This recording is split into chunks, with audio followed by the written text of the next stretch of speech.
Good morning. I got distracted and forgot to open the project, so and now it's not. Now it's being weird.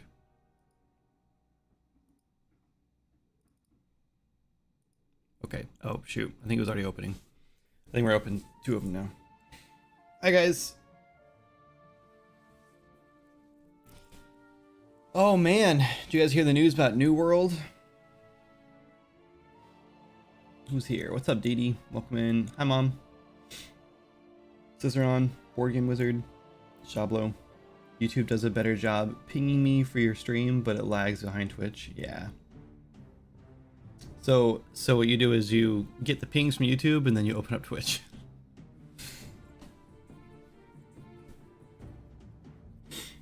New World done after like 5 years. Yeah, it's it's kind of wild, man. Like they have like 20,000 viewers or something, or players, something like that. Sorry, like 20 key players is a lot of players for a game to not be sustainable.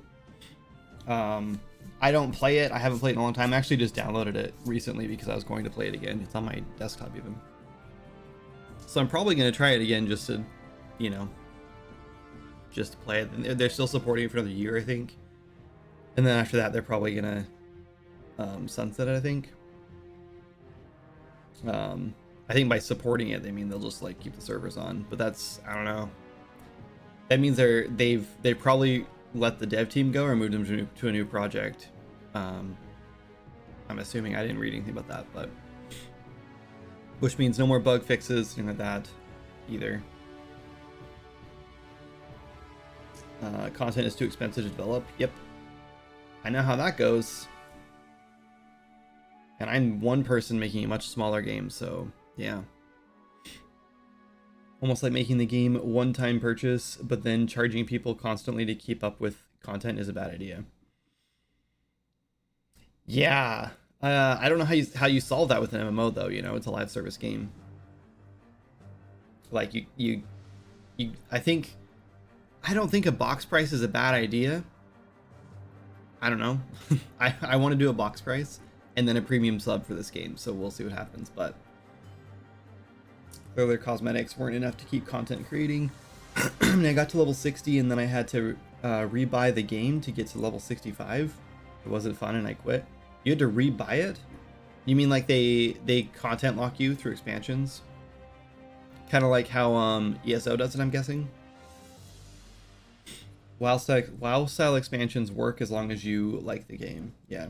Content locked at level 60. Yeah. I feel like if you did expansions in a way like I just started playing Guild Wars 2 again just yesterday actually. And I don't know. I don't like how they do their expansions either. They have like 6 expansions you have to buy and each one is like $30. And then they have a bunch of different content that pops up and it's like, oh, you can't do this until you buy this expansion. And then there's like other content that's like, you can't do this until you buy this expansion. And you don't know which one is which, right? So you have to like go do research to figure out which expansion unlocks what parts of the game. I really don't like that. I think that feels really bad. I sort of feel like I like how WoW does it. Never played WoW really, but if it's the same, I wouldn't play it. No, so first of all, if you pay for a sub, you pretty much get everything in WoW up until the cap level, and then you pay for the expansion, which means you don't pay for anything except $15 a month. You get all the versions of WoW. You get Classic, you get Retail, you get Season of Discovery, you get Hardcore, you get everything there is to do with WoW. You get all that access to all of it until in Retail, only in Retail. Everything else you get the full game, everything. But in Retail, once you hit level 70. To get to level 80, which is the new cap, you have to pay for the expansion, which right now I think is like $20, maybe 30. But when Midnight comes out, I think it's $20 right now for the expansion. For what is the expansion called right now? War Within. And then when Midnight comes out next year, I think people are saying March. Then you pay, I think it's going to be like $40 for the expansion. So you haven't paid for anything other than monthly subs so far. So you're paying $15 a month to play, and then you pay $40 for the latest expansion. you can buy it now and you get a bunch of pre-order stuff too, which is cool. And you get the War Within immediately, so you can immediately go to level 80. Not immediately, you can level up to 80. I think the way WoW does it actually is probably the most forgiving, because once Midnight comes out, War Within content will be free. You can then do War Within content, no problem. Everything that's in the game currently right now will be available to you when Midnight comes out, which means like you only pay for the most relevant game, and there's no box price. You play for you just pay for the premium sub, or the sub, I guess. You do need to buy a new expansion every 2 years, which is $60+. It's $50. Sorry, $50. You don't have to do that though, unless you're playing retail and if you care about the latest content. So like, yeah, I guess if you are keeping up on the latest content, then yes, you're buying a new game every 2 years. But honestly, like, you buy a new Call of Duty game every year, right? Like for $60, $70. So I still think WoW is a better deal.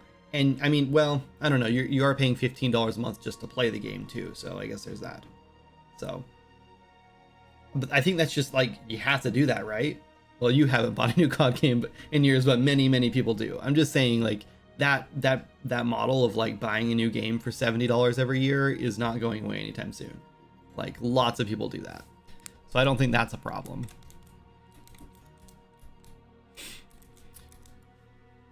Just being facetious. Yeah. And you're right, Spe. Like, you're right. I'm not saying that like WoW is the most affordable game in the world to play, right? I paid for 3 months now in a row, and I'm still having I'm enjoying this game more than I've enjoyed a game in a long time, probably. Part of it's probably nostalgia, but I think a lot of it is just sort of like, it's just a different vibe, especially WoW Classic. It's a totally different vibe than like other games, you know, than any other games I've played. So it's nice. Encanto, thanks so much for the resub, man. Appreciate that. It's healthy since the development team isn't starving. It can produce better content. Yes, exactly. I think it just depends on what you're looking for in a game, right? Like if this is the type of game you like to play and you like the content, like I like that I'm paying $15 a month. Someone gifted me War Within, so I don't pay for that, but it's only like $20 right now, I think, 30 maybe. So yeah, I think it was $10 off both those. I think it's $30 a month, or $30 right now for the War Within, and $50 for Midnight. I was actually tempted to buy Midnight and then I get War Within for free, but then someone gifted me War Within, so it is what it is. Didn't expect this to be streamed. Things seems to be escalating. Yeah, this is the third stream actually. Things are escalating, that's for sure. And last stream, I was pushing Redwood, which I've done like every single stream, and someone was like, "Oh, I'm a fellow Redwood enjoyer," and I was like, "Oh, you're using Redwood too?" And they're like, "Yeah." So they said they're not in the Discord though. So yeah, your backend is growing, that's for sure. And I've been pushing it pretty hard. A lot of people come in and they're like, "Yeah, right, good luck making MMO with no like server backend experience and stuff." And I was like, "Oh, we're using Redwood for that." And they're like, "Oh, what's that?" And then look into it, and they come back like 5 minutes later and they're like, "Oh, this actually looks really good. Glad you found this." So we're turning haters into maybe believers, which is good. But yeah, that's my plan from day one, man, is just like to push Redwood for you as much as I can. I mean, like, I'm asking you a lot of questions that I'm sure most people who are using your tool set would be asking similar questions, and you'd be answering them. But I just feel like I'm utilizing our relationship to make sure I know what I'm doing on our end. So I feel like I owe you. What is Redwood? It's a back-end MMO framework that allows you to basically get an MMO up and running within like a day. Like you can literally like launch their like test RPG and have it up and running like on a server within like a day, like 24 hours easily. So you can build an MMO, and then you just kind of build the content, right? And design all your systems and everything, which is the hard part.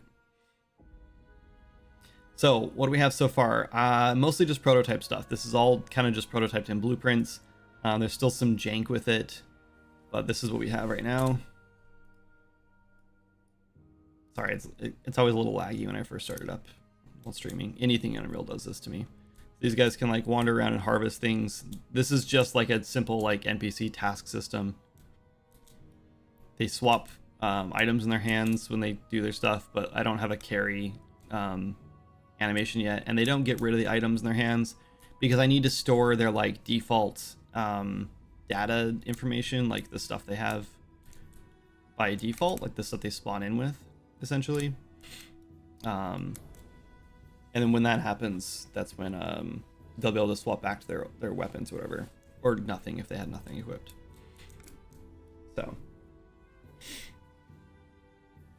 pricing also seems very fair. Yeah, extremely fair, I think. Yeah, I'm extremely happy about the pricing. I think it's super generous. Like maybe too generous. Like I'm worried that Mike's gonna change his mind and like up the pricing to like 10% soon. it's very really generous. Anyway, yeah, today I wanted to work on quests. I think you can right click and the little quest dialog pops up here, but nothing, you can't do anything else with it at this point. I think I might be able to close it. Okay, I can close it now, but it doesn't open again, so we gotta work on that. Yeah, there's a handful of things we gotta do. The quests also should have been set up based on the data, and it's not. I think it's just not hooked in properly right now. So that's what we're working on today, is just setting up like a basic quest system through the HUD. Access none. Yep, there's the NPC data. Oh wait, I forgot in UE5 you don't have to click on the end. You click on the first one. That's so nice. In UE4 you'd scroll all the way to the right side and then click on that one to find the right node. Yes, we're not getting any data here, so we must not be putting it in. So let's just open this.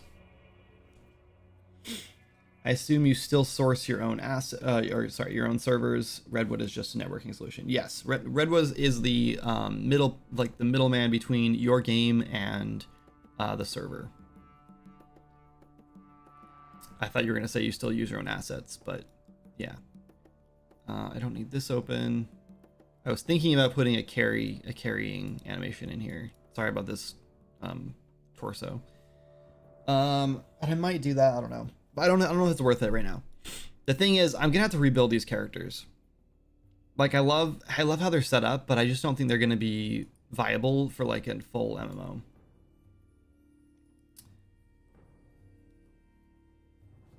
So what we have right now is you have like the torso, like you just saw, and then you have feet, hands, shoulders, and head. And I think I'm just gonna rebuild these with the arms and legs attached.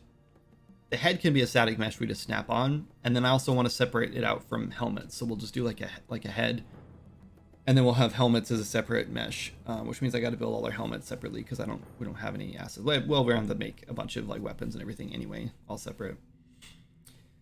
There's gonna be a lot of work making weapons and stuff like that, but that's okay. I'm excited for that. That's like part of the game that I'm hyped about, right? Like that's the fun stuff. But what I want to do is I want to use like the WoW, like how WoW sets up their system. So they have one mesh, and then anything that's silhouette changing is built into that mesh. So like this like skirt thing, whatever, built in, a dress or like robes would be built in.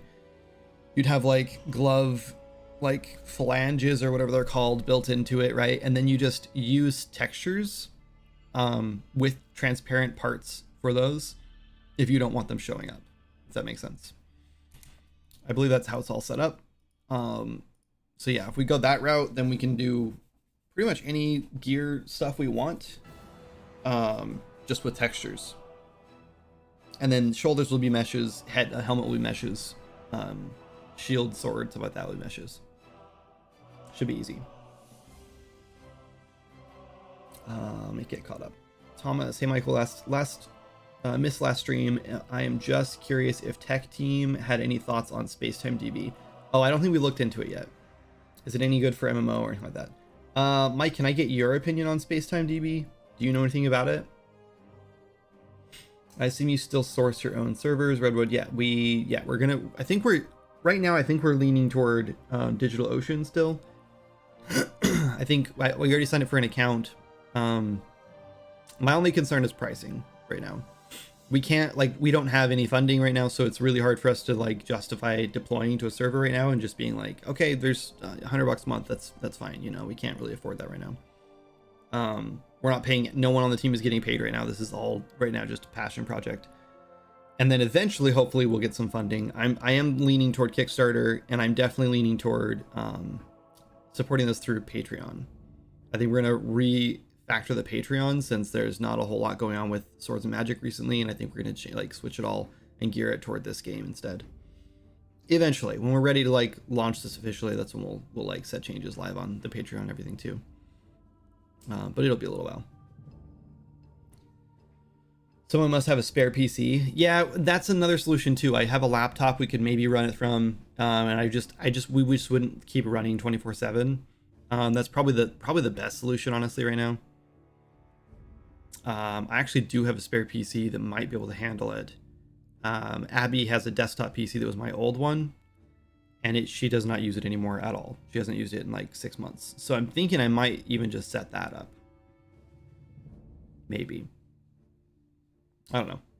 But yeah, we'll probably do something like that, at least for like our pre-alpha testing stuff, and maybe for like a stress test. I'm not sure if it would work great for a stress test. We might deploy it for that and then just leave it up for like a weekend.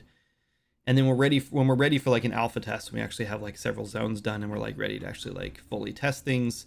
That's when we'll probably deploy, and hopefully by then we'll have some funding. And yeah, I think by the time we have an alpha test ready to go, we should have like pretty decent content to like get some trailer footage from and get it up on Steam, and hopefully get some funding. Let's see. Aren't there GPU optimization techniques there where you basically merge meshes at runtime to save on batching? Yes, I don't know how to do them, but I'm the reason I don't want to do this is because the materials are kind of a pain. So these are the textures. Like here's an orc. This is for all of the orc characters, this is like super great if you're using these characters as like an RTS thing, right? If these are RTS characters, this is super like solid. But we're not using them as an RTS character, so we don't need all these textures for one character, right? I'd rather have a texture. Yeah, I'd rather have a texture, or maybe like a small texture atlas for each piece of gear. So I think what we'll probably do is a texture atlas for each set of gear. So like we'll do like a set of like beginner, like, you know, mail gear, and then the beginner leather gear and beginner like cloth gear or whatever, and I'll put each one of those, we'll have 3 different textures for each of those, right? And then like, so if you equip like the gloves, whatever, we'll use that texture for the gloves and then just mask out everything else, and then we can just stack the textures on top of each other to make your gear. And I think that's going to be way more efficient than having like body parts like this is set up. Like because like the problem with this is like, I don't know, we have like multiple textures that are like unnecessary. I mean, we're still gonna have that, I guess. I don't know. I just think this is gonna be more efficient if this is one mesh. Like instead of just swapping out your hands and feet and torso, because this also means we have like chest and leg armor will be on the same thing, and arms. So like it'll all be like one texture or one material for your whole torso. So we'll only be able to have gloves, feet or boots, chest/torso, so like armor, I guess. You'd have like armor, gloves, boots, shoulders, helmet, and that's it. And then shield and or weapon and shield, you know. So maybe that's not bad though, you know. Maybe that's simplified enough. It's okay. I don't know. We'll see what happens. I also am a little concerned about different characters, because we have a bunch of different characters here. Because this is just the orc, but we also have elves, dwarves, humans, and undead, and they all have like different sized, like, I'm gonna have to like probably I think we're gonna have to like pick like the one that we want to use like our base, whatever, and then just like retarget all the animations to like work for that one, I guess. I don't know, we'll see what happens. I don't know, there's a lot to do. This is why I'm still kind of up in the air on how we're gonna do the art stuff. And right now I think we want to just stick to this for as long as we can until the game is like playable and we know it's like we're actually gonna go somewhere with it, and then we'll start talking about refactoring this kind of stuff. I'll start rebuilding them. I think rebuilding them is gonna be best anyway, because I want to make new races. Like I don't want to just be stuck with these like 4 races. Like I want to do like a dryad race for sure. And I'm really tempted to do like a goblin. I think a goblin race would be cool. I like goblins a lot. And then anything else, like I think someone else had an idea for a race too that was in the Trello. Anyway, let me get caught up. I'm really behind.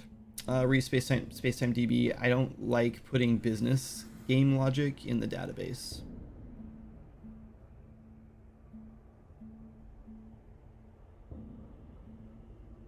I'm not sure what I mean by that.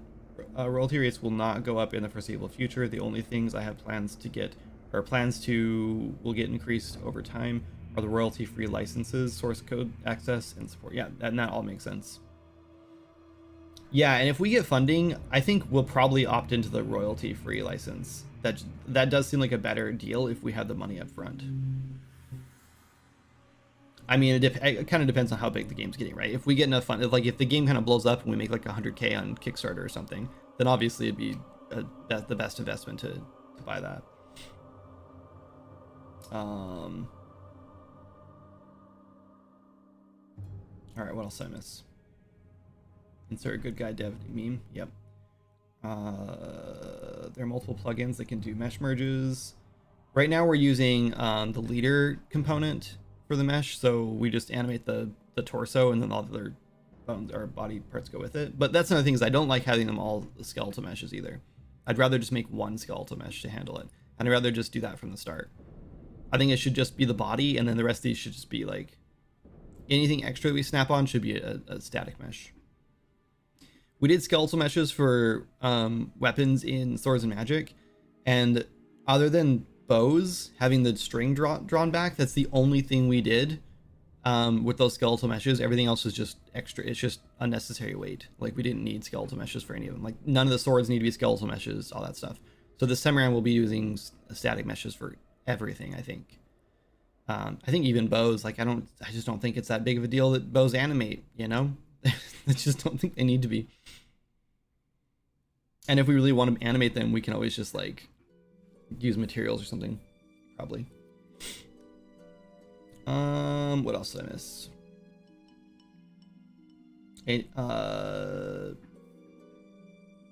I personally wouldn't recommend, but maybe it makes sense for some projects. SpaceMDB, yeah, I don't know yet. Any plans to set up a CI/CD pipeline horde this time? I'm not sure what you mean by that, Animosity. What is CI/CD? The reason I use a cloud solution for our studio is for our Perforce server. Sorry, mid-sentence I realized I needed a drink. I had to stop reading. We could have spun it up on a local PC, but then there's no redundancy yet. Yeah, I don't like Perforce because of that reason. We're using Plastic, which has cloud hosting, and it's very cheap. Like, I think we pay 15. We'll probably end up paying like $20 a month for this. Well, for this, Swords and Magic, Seeking Adventure, and there's even another game on there too that I actually think I'm going to remove, but I need to talk to Miles about it because it's a game that him and I were like tinkering with.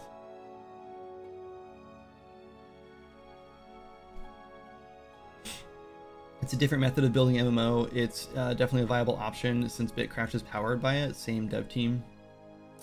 I haven't really kicked the tires though, so I can't really speak much more on that. Yeah. Note the AWS bandwidth. Oh wait, hold on. What just happened? Oh. It's kind of crazy to me that we still use flat sheets for textures, but I guess it's compact. Yeah, I mean, there's not really any other solution. There's a lot of solutions now where you, like, when we get into this and I actually start making characters, I'm probably going to pay for 3D Coat, which is like, seems to be the best 3D texturing software out there, which would let me like open the model up in 3D Coat and then paint on it, hopefully, if all goes to plan. And then I can just paint directly on the model and it'll transfer. I'm a little concerned about that with our like silhouette build out like model though, because I don't know how that's going to work in 3D Coat. Like if I'm start painting, it's going to paint on like strictly on the model. It's going to start painting like on like the belt and things like that, even if I don't want to paint on the belt. So I'm a little concerned about that kind of stuff. We'll see how that works. there's a lot to figure out with like the art pipeline still, a lot. So right now I'm trying not too hard to think about it, because if I start thinking about it, I start getting overwhelmed, and then I'm just like, oh my god, we can't do this. But right now I just want to get like these guys working, and at the very least, even if we don't end up going that route and we do just end up using these skeletal mesh pieces, like we can merge them and things like that too. My concern with merging them is that we'll be swapping them out for like gear pieces, right? My biggest concern with this setup right now with the skeletal meshes is, one, I think it's heavier with the skeletal meshes, and two, swapping out gear is going to be difficult to change skin colors. We'll have to like every one of these textures. We'll have to go through and like map out all the skin colors, right? So we can like texture map that. Like we'll have to like map it all out, turn it to grayscale, and then we'll have to be able to do a dynamic material on it. So essentially I have to have 2 layers for all the gear anyway. And this is gonna be a huge pain to like build like armor sets out of this, I think. Definitely doable though. Like it's not too bad just to open up one of these and just be like, okay, this is a new armor set, like this is gonna be whatever, and then just start painting on top of this. And that's not hard to do. Anyway, let me try to get caught up again. Note that AWS bandwidth costs are very expensive at scale. You can get a ton of free credits from their team too, but this is how they get you. File size wise, it's really nice. Yeah, I guess that's what I meant by compact. Yeah, there are actually so many providers out there that people don't even know about, but for us, and just having redundancy on our per4 server, it's more than enough. Scarecrow race when? Yeah, I don't know about a scarecrow race. Maybe. I think I need to just like start building out some lore. I really want to get like deep into like the world building for this project, more so than I did with Swords of Magic. Swords of Magic was kind of like I sort of just did world building as we went, and like just started adding like features along the way, you know, which was fine, I guess. But this time around, I sort of want to do it in a way that like we design everything up front more. But we'll see.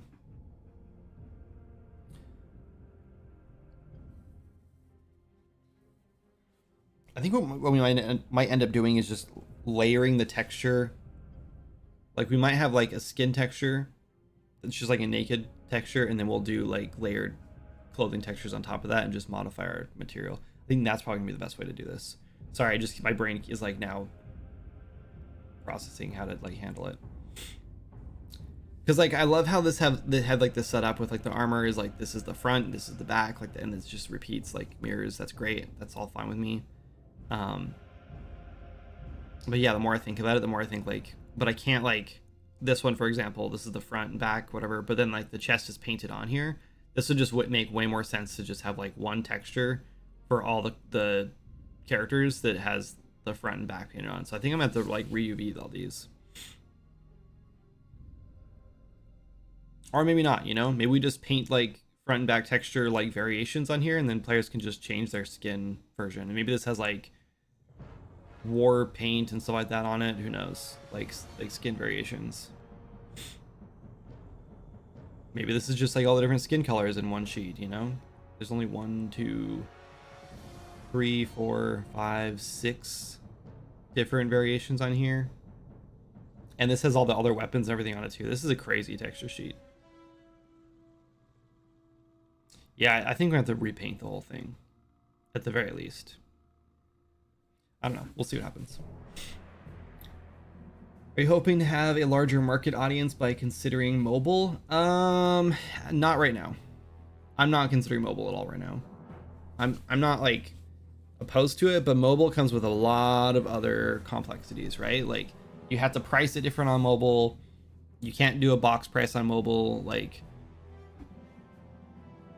people are not open to paying $15 a month for things on mobile, right? And I wouldn't charge $15 a month for this anyway if we can afford it or if we can help it. Like I'm sure like $5 a month is going to be $5 or $10 a month would probably be like what we're looking for like a premium sub. Then you have to worry about like controls on mobile. You have to worry about like UI scaling. Like there's just so much stuff you got to put into it, you know. It's just a lot. Continuous implementation, continuous deployment, integration, continuous integration. Yeah.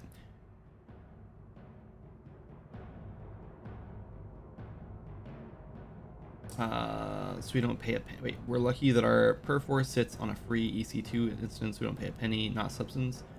I don't know. I can look into substance, but I don't think so. I've used substance a lot. I went to school learning substance. Like that was like my choice. But now that Adobe took it over, first of all, I had a lifetime license on it, and now I don't. I don't know if Adobe knows what the word lifetime means, but I guess not. So I don't have access to it anymore, and I haven't for years. And I even like contacted them and everything. They're like, "Oh yeah, sorry, we switched our licenses things over when we bought the company or whatever." So it's like, okay, well, I guess, you know, screw me then. Whatever. Who cares that I spent money on you on the software? So yeah, I couldn't get my license transferred over, so I don't have access to it anymore. So I have to pay for it. I don't want to pay monthly for substance. 3D Code's a one-time purchase. I think it's like $250, and you just own it. That's it. And then you just have to pay for like upgrades if you want to update it. But also substance is not great for hand painting textures anyway. Like 3D Code really is like the gold standard, I think, for like hand painting. Or maybe even like Blender or like ZBrush is okay, I guess. Just the painting tools aren't very good in ZBrush. At least they weren't when I used it last. I'm not ready to pay for ZBrush either. I also have Procreate on my iPad, which I really love, and there are 3D painting tools in there, but they're pretty lackluster. Like there's a lot of weird issues with it that I don't like. I actually refunded our purchase of 3D Coat. Oh really? I feel like one of the best things you can do when trying to emulate classic WoW is to try to emulate their art pipeline, and once you understand it fully, you'll then you modify it to fit your scale. How does so I actually used to watch a lot of tutorials back in the day before I went to game art, or before I went to college for game art. And I watched a couple of tutorials from guys who worked at Blizzard at the time. And there was mostly just like Photoshop work. It was all just painting in 2D and then just applying it to a 3D model and see what it looks like. So I painted a handful of like weapons and stuff like that, and got pretty decent at it. Like I feel like I understood the workflow and was like taking it to my like putting my own spin on it and everything, but I haven't done that in years.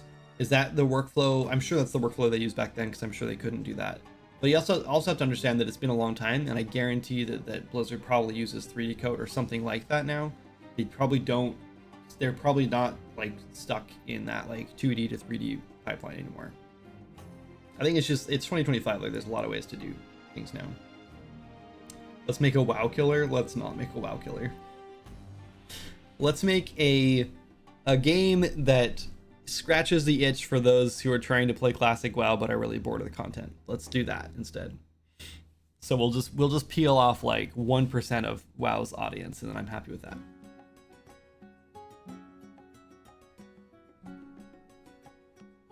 Lots of hand painting work was done in Photoshop, yeah. If you buy on Steam, you get it perm. That's true. I don't know. I mean, I'm not opposed to trying a bunch of different pipelines. We have a lot of stuff to figure out, so I'm willing to like spend a couple weeks like trying to figure out exactly what pipeline works best. I just don't want to start on that yet. We have a lot of stuff that we can like knock out with these pre-made assets already, and like once we have a good game going, then that's when I'll start replacing the art.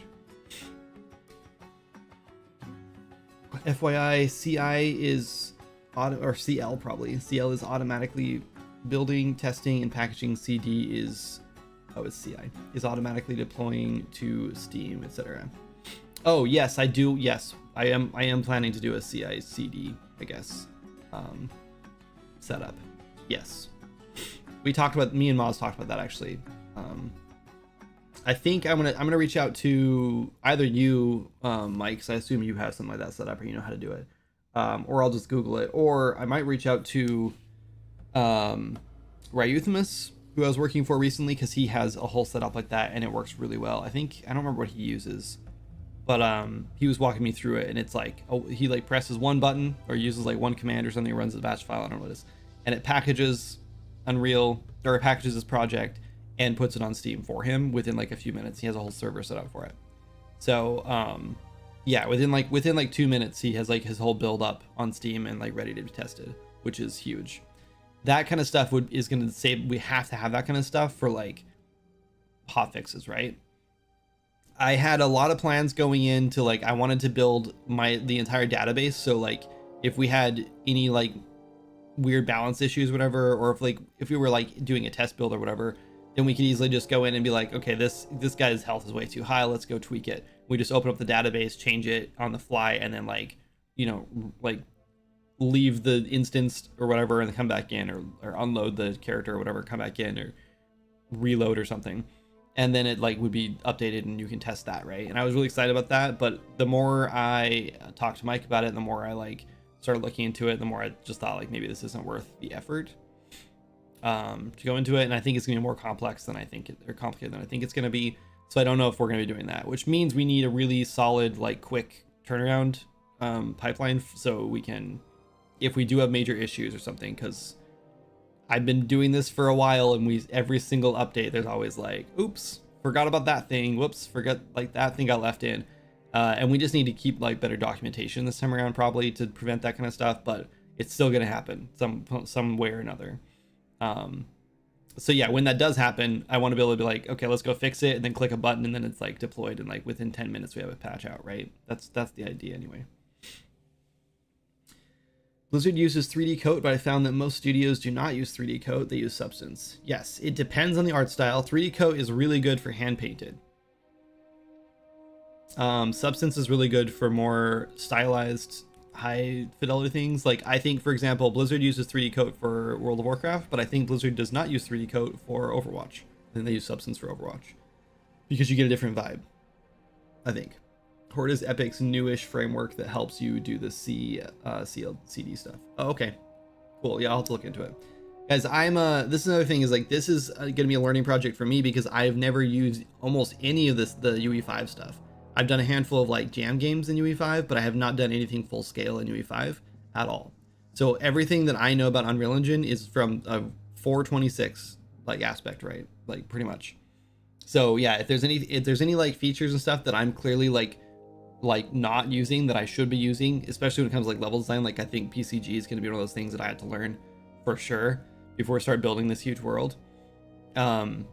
Yeah, like I'm gonna have to like remind me, like you can like, you might have to yell at me and be like, dude, you need to be doing this a different way, because I'm probably gonna be missing a lot of stuff. Friendly reminder that you can always join me on ESO for research purposes. Yeah, I actually started playing Guild Wars 2 yesterday. Honestly, I think it feels a little clunky, if I'm being honest. Like, I really love the Guild Wars vibe. Like, I used to play Guild Wars a lot when I was younger. Before I played WoW, I played Guild Wars, so it was my first MMO. But man, I don't know. Guild Wars 2 just like leaves something to be desired for me. I think it's like in the movement, and like, I don't know, there's a lot of stuff where I was like, how come I don't know about this thing? Or like the quest areas, like there's no way to know like when you've left a quest area or when you're leaving a quest area until you just do it. So like there was a quest area that was like on the edge of this cliff, and I like got there, and then the NPC that gives you the quest is like sitting on the edge of this cliff, and like the cliff isn't like crazy, it's like, you know, 20 feet down or something. And so I walked up and I was like, okay, there's a quest, there's a bunch of enemies at the bottom of the cliff, I'm gonna jump down and do this quest. You jump off and then you're out of the quest zone, and I was like, oh, that's not where the quest zone is. And I probably could have read the quest and like matched up which enemies I was looking for the quest, right? And then figured out that I had to go the other direction. But the other direction like took you around like this winding road, and then there were the enemies there. And so like, I don't know, that was like kind of frustrating to me. And I was like, if you're gonna do quest zones, like an area where there's a quest at, then you really need to like show that on the map or the mini map where that quest area is, so players know which direction to go.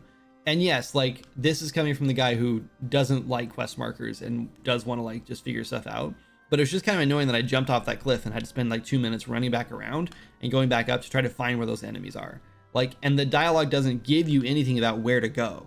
Like, I think it'd be one thing if the quest dialogue was like, head northeast up this road and find the bandit, you know, leader, whatever, and then, you know, bring me his ear or something, you know, like that's different, because then you're like, oh, I need to head up the north, or head up the road northeast, done, you know. But this was just like, it just lists the things you need to do, like the tasks you need to do, and not where to go. So that was kind of annoying to me. I don't know.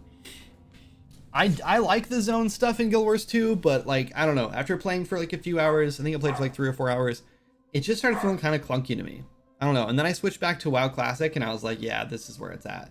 Like the movement feels so much tighter and like, it just feels so much better to play. Like I was enjoying myself in Guild Wars, but it just wasn't the same. It's also, there's some like I love like the freedom in Guild Wars 2. Like I like the idea that I can, like I was playing a warrior and I like that I could like swap to a bow and have a totally different like loadout. But at the same time, it just felt, I don't know, man. Like I played for like an hour and I had all my abilities unlocked and I was just like, this is gonna get old fast, you know? Like sure I can swap between my bow and like a great sword or whatever, and that's cool, but like this is all the abilities I have until I like unlock more utility stuff. But like it just felt, I don't know. I'm just not a fan of it. I like leveling up and unlocking new abilities and like growing my character over time. I felt like I was like already like, oh, well, this is my character. This is like, I'm as strong as I'm gonna get, you know? Also, for some reason, I don't know what the deal is with this, but I'm so sick of modern MMOs doing this shit. So like retail does the same thing. So like in Guild Wars, I just my whole inventory was just completely flooded with a bunch of these crates, like boxes that have like the same gear in it. And I don't know why they're doing that. Like every 10 minutes, I have like 2 or 3, 4 or 5 more of these like boxes, and they were stacking too, but there were still like a bunch of individual ones. And they were all the exact same like pair of boots and like helmet or whatever. And it was all like this starter gear to get me going. But I just kept opening the same ones over and over and over and over and over again. And I was like, this is just so annoying and I can't sell them. So I just kept having to drag them out of my inventory. And here's the annoying part. When I double click the box to open it, it pops up and is like, are you sure you want to open this? It binds it to you. And I'm like, yes. So every time I open a box, I had to move my mouse to the center of the screen, click OK, and then double click the box again to move my mouse to the middle of the screen and do that like 20, 30 times all the time. And then if I wanted to equip the gear, it would also alert me again. Are you sure you want to equip this gear? Or if I want to delete it, I have to go, yes, I'm sure I want to delete this gear. So I had to do that like 50, 60 times where I was just like opening the boxes and then deleting the gear because I didn't know what was in there. I didn't want to just delete all the boxes. It was just, I don't know. Like, I hate that. Like, why are they doing this? I don't get, like, just let me find gear by killing enemies. Like, just drop the gear. I don't need your help, you know? I don't know. I hate that kind of stuff. Like, WoW Classic, if I want gear, I gotta go kill enemies. I gotta buy stuff from the auction house or shops, or I gotta craft it. It's that simple, you know? Just like you would expect in any game. Like, you get gear by doing things that get you gear. I don't know why I'm just handed stuff in these modern MMOs. Like retail WoW does the same thing. It's like, here's a bundle with all this cool new gear in it for you. And it's like, sweet. Yeah, God forbid I have to actually work to do anything in this game, you know? Sorry. Rant over. So when do we get to game dev? I want to see quest work. Sorry, Didi. Yeah, we're mostly just setting up quest stuff today. We won't probably be doing any actual like quest design. Maybe we'll design a quest. But it won't be combat related because we don't have combat in yet. I'm still waiting on Moz, which is fine. Like, I'm not trying to rush him either. We have a lot to do still. Okay, NPC data. That's the first thing we're missing. If this dialogue window already exists, we just want to open it, which means, actually, I guess if it already, well, yeah. How do I want to do this? Do we just do nothing if it already exists? Also, I think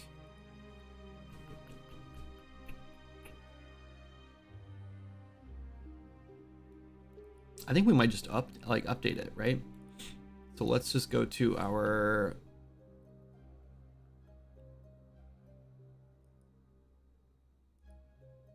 close that one and close that one and close this one.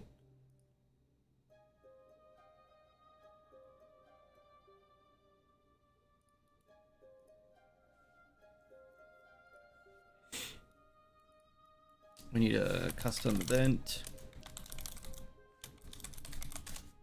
If this is like so the only instance is going to matter is if you have like 2 NPCs standing next to each other, you right click one, your dialog window is open, and then you right click another one, your dialog window is still open. We could like force close the dialog window and then just reload this, I guess. Maybe that's actually a better way to do it. Let's just do that. So let's just do I guess we'll just move it from the HUD, I guess. So this is valid, we will just remove it from parent. Hello, why did you do that? And then open it again.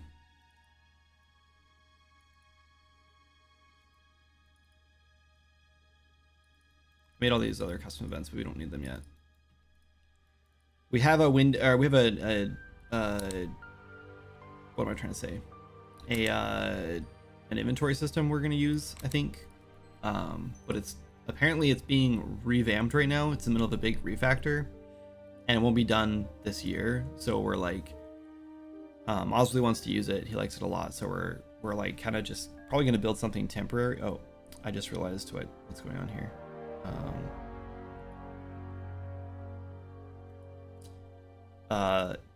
Anyway, we're probably gonna build something temporary for the time being. I had 2 copies of the game open, the project. I've been dungeon farming for the last 4 days in ESO. I hate that stuff. I got past the freebie phase. Yeah. Thanks for coming to my TED Talk. Which inventory plugin? I don't think it's a plugin. It's made by one of Maz's friends. Hang on, he just sent me a link to it. I don't know if it's actually available for anyone yet. I don't know if it's something that he just has a friend who's working on it or not. He sent me a Dropbox link to it, so it's by someone named Middle. That's all I know.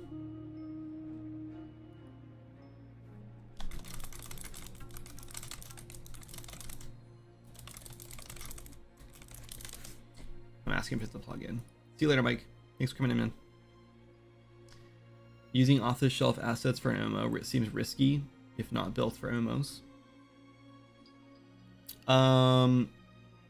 What kind of assets are you talking about? I don't think so. I think so the reason I think it's fine is because I've seen so many games recently. I'm talking about like visual assets, not like plugins and stuff. But I've seen so many people recently who use, like, who picked up something like ALS or inventory manager, etc. Oh no, I think that kind of stuff's fine. So ALS maybe, probably, that's a little bit concerning. But like something like an inventory manager, most inventory and UI stuff is all handled locally, right? You just replicate what gets seen, and that's it. Like you replicate like changes, right, to the server. All that gets handled on server or whatever. But other than that, like it's all visual, right? For like an inventory manager kind of thing, or an inventory plugin or whatever, would all just be visual, so it really doesn't matter. Sorry for the ad break. You guys can sub if you don't want to deal with ads, but it seems like you're destined to rewrite it like 70%. It depends on what it is.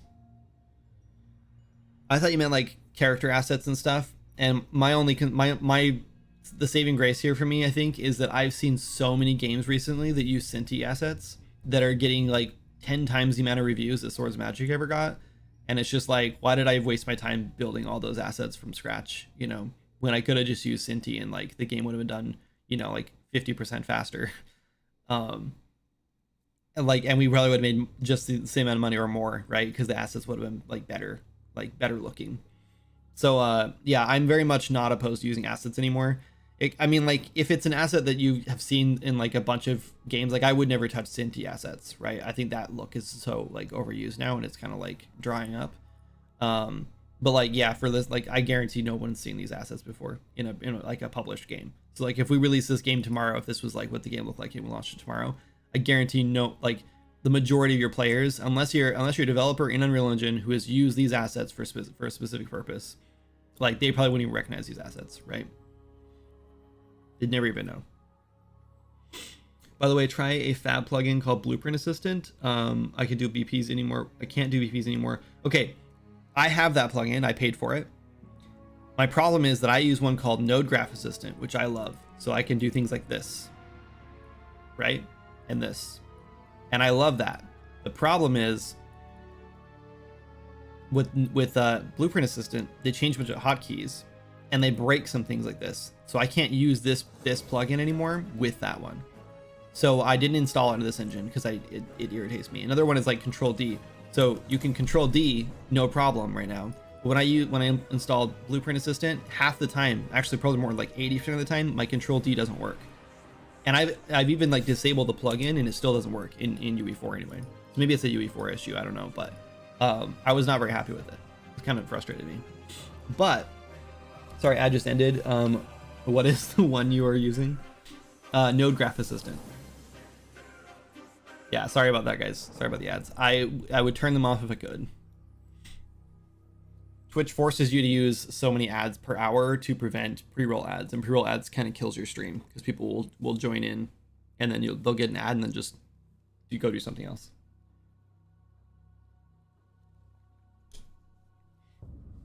I guess it's just a good way to push subs. So don't forget to subscribe if you haven't already. If you have a Twitch Prime sub, feel free to use it if you want to. Anyway, okay, so this is just opening the thing. We're just gonna close it again if it's already open. Let's see if that works now.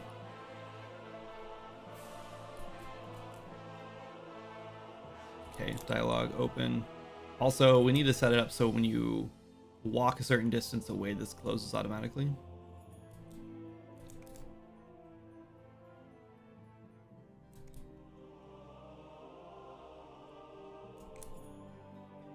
I thought I was really excited for a second because I thought that all these guys disappeared. I started walking away and I thought they like faded in and out, and I was like, is there a UE5 system that I'm not aware of that just like fades NPCs out when you get a certain distance or blueprints out? Because I didn't see them at all, and then like suddenly I saw that one, but that's not what's happening at all. I don't know where my brain is. Anyway, if I close that now, oh, it's flushing info and I close that. Cool, I can open it again. Also, his name is correct. Oh no, I think that's the default name. Oh yeah, this doesn't do anything yet. We should make that do the same thing as the X. I don't know why we have both, but fine. We'll set that up really quick. Let's go button close. Let's go here. I don't think it's set up yet. Button update. This is gonna be update. I guess we'll just call it goodbye. Whatever, it doesn't matter.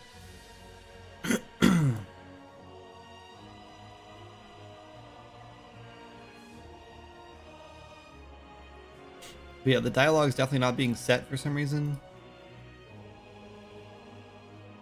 Right, because this is the dialogue text right here.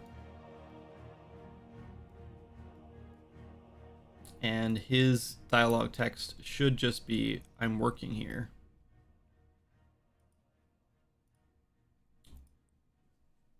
This also should be, there we go.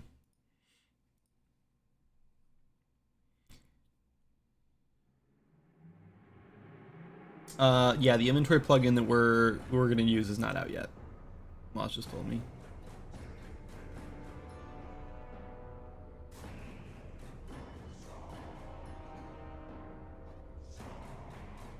Yeah.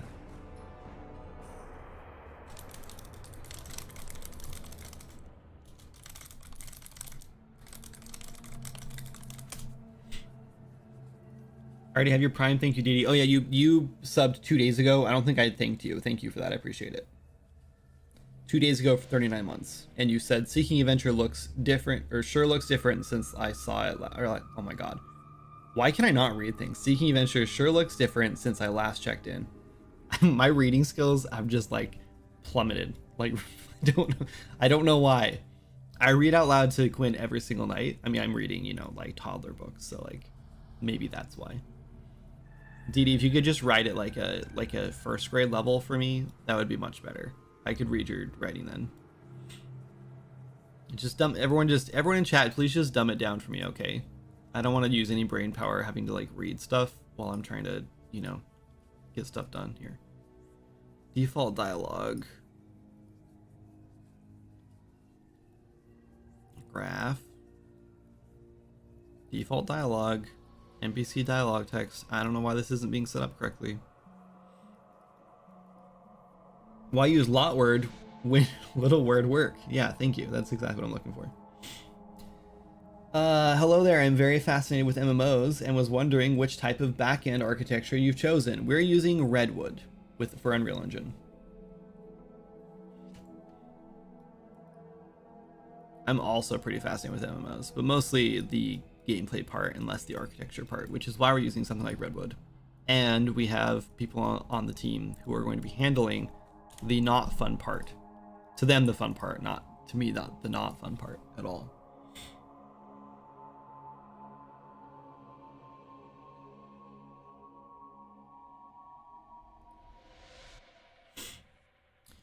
Anyway, yeah, I don't know, this isn't working. Let's see if these guys have their data set up. They do. This one does. This one does. This one does. Okay, let's go into here and we'll just throw a breakpoint in, I guess, and see why if the text is wrong.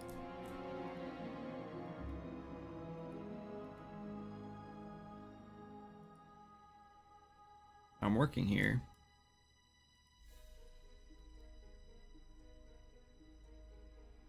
How could that be wrong? I don't know. Definitely not showing up though.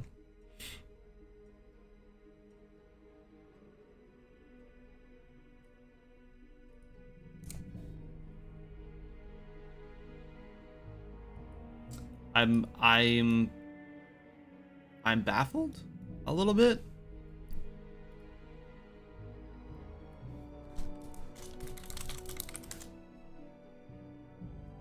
His name's now gonna be Jerry. He's just a guy. Let's see if those are working. If those two work and this one doesn't work, then I'll be very, very, very surprised and even more confused. I thought you were Kindred Games. I don't know what you're talking about.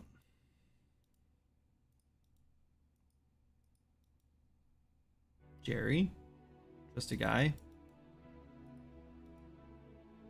I'm working here. Am I? Oh, I'm so dumb. This is tooltip text, guys. That's what I get for just hitting enter.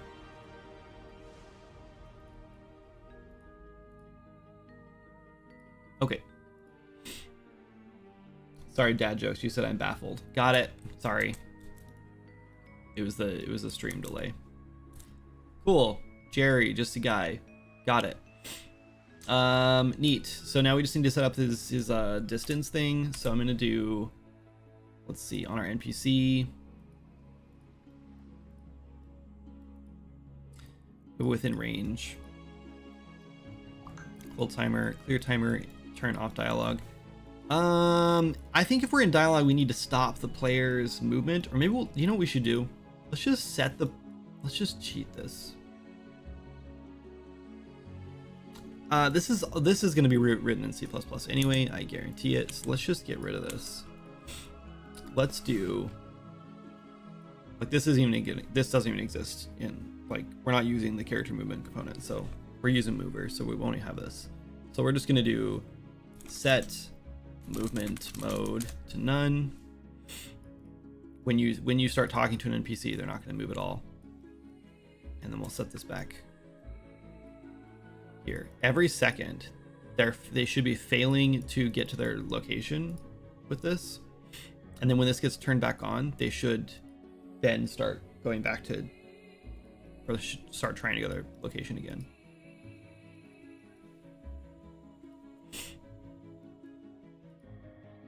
Oh, that only, yeah. Well, this also only happens, hold on. This is only going to happen when you walk 500. Well, maybe that's okay though. So like,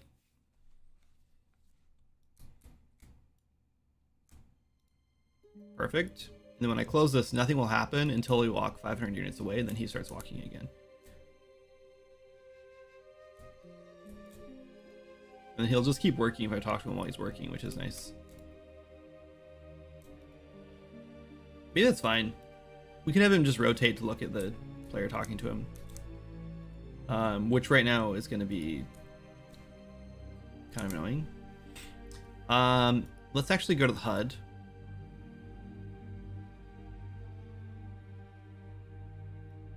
And let's bind, let's build this out a little more robust though. Well, no, we want it in here. Let's call a dispatcher and say closed dialogue. compile, drag this out, call it.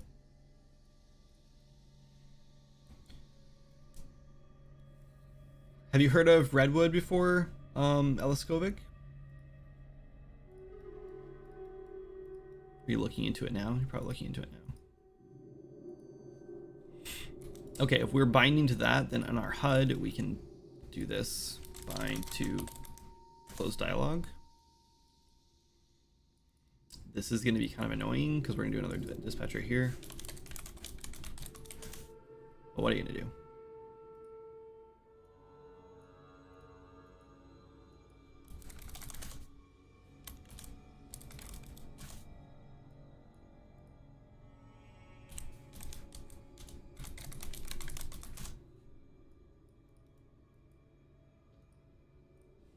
And then on our NPC, we could do the same thing.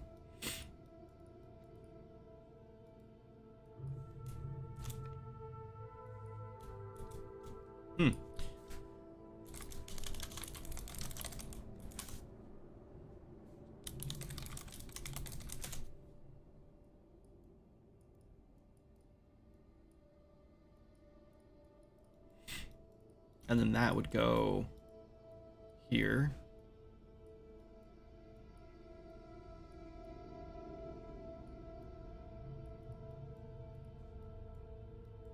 Cool, so now we're out of dialogue mode.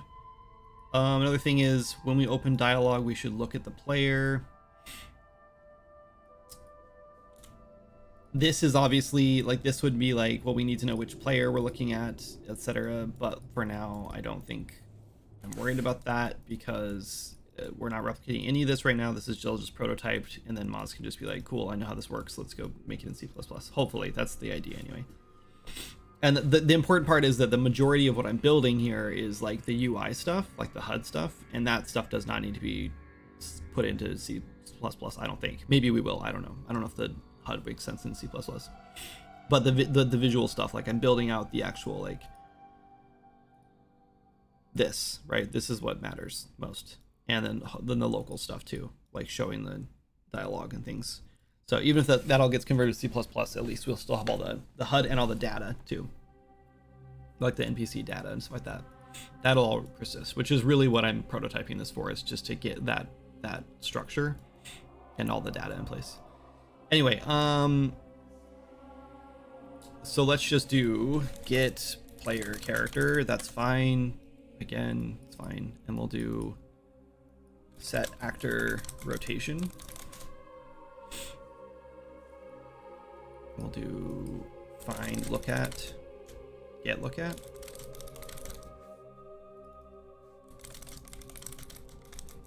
I was right the first time. Find look at rotation. Let's split this.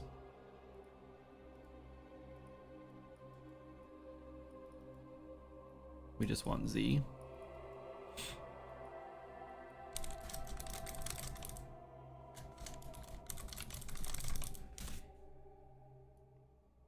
This is target.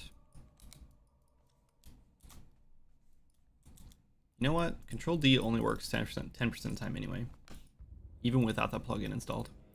Maybe I'm crazy. Maybe it's not the plugin. Okay, so we'll make the character look at him.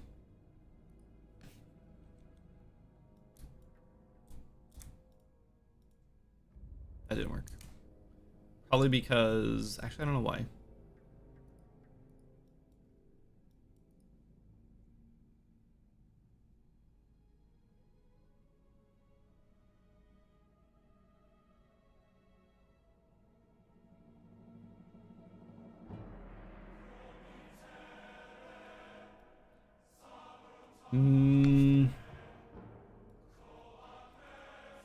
They are set to be.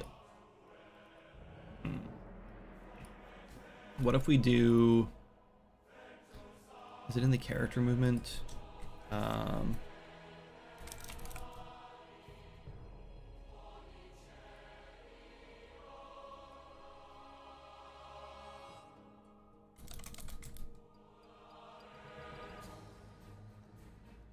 Isn't there like isn't it called rotate toward movement?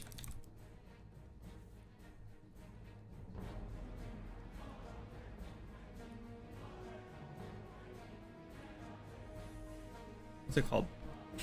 Face?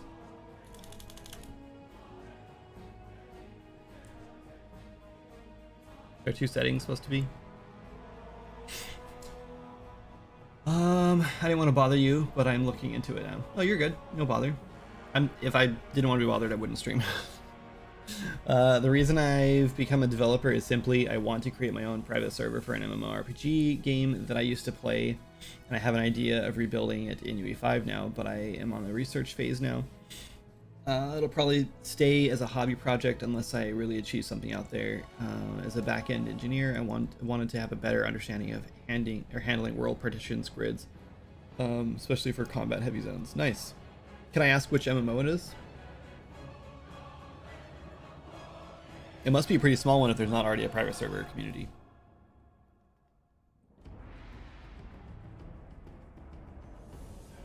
Night Online. I think I've heard of it. Look it up. Was this your childhood MMO?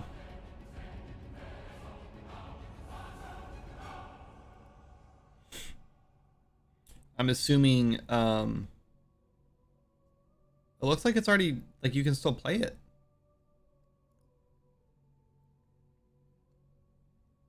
Oh, I mean, it has mostly negative reviews. 30%. Oh, 36%. 36% is pretty low. It's free to play.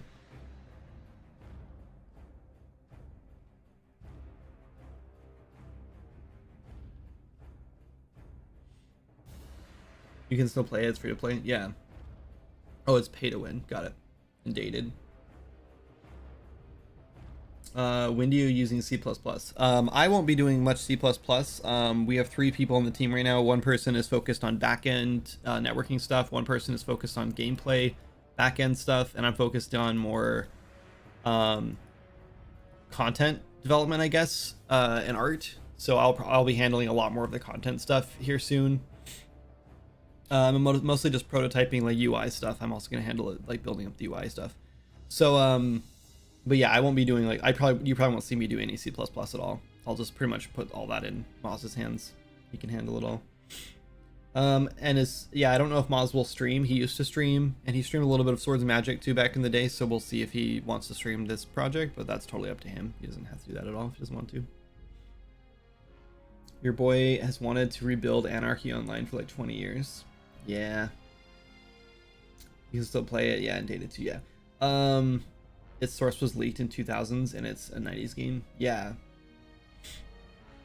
If you ever need someone to spam you with quest ideas, you know who to call. Yeah. Yeah, luckily, the quest ideas thing, I think is going to be much easier than Swords and Magic. Like, I don't know. I was actually watching through some gameplay yesterday for WoW Classic, and some of, like, the most memorable quests in the game are, like, I don't know, like this, it's funny because, like, Swords and Magic, everyone's like, it's all just like kill quests and fetch quests, man, it sucks. And so we, like, went way out of our way to make sure, like, we didn't have like a ton of, like, kill and fetch quests, even though we still do.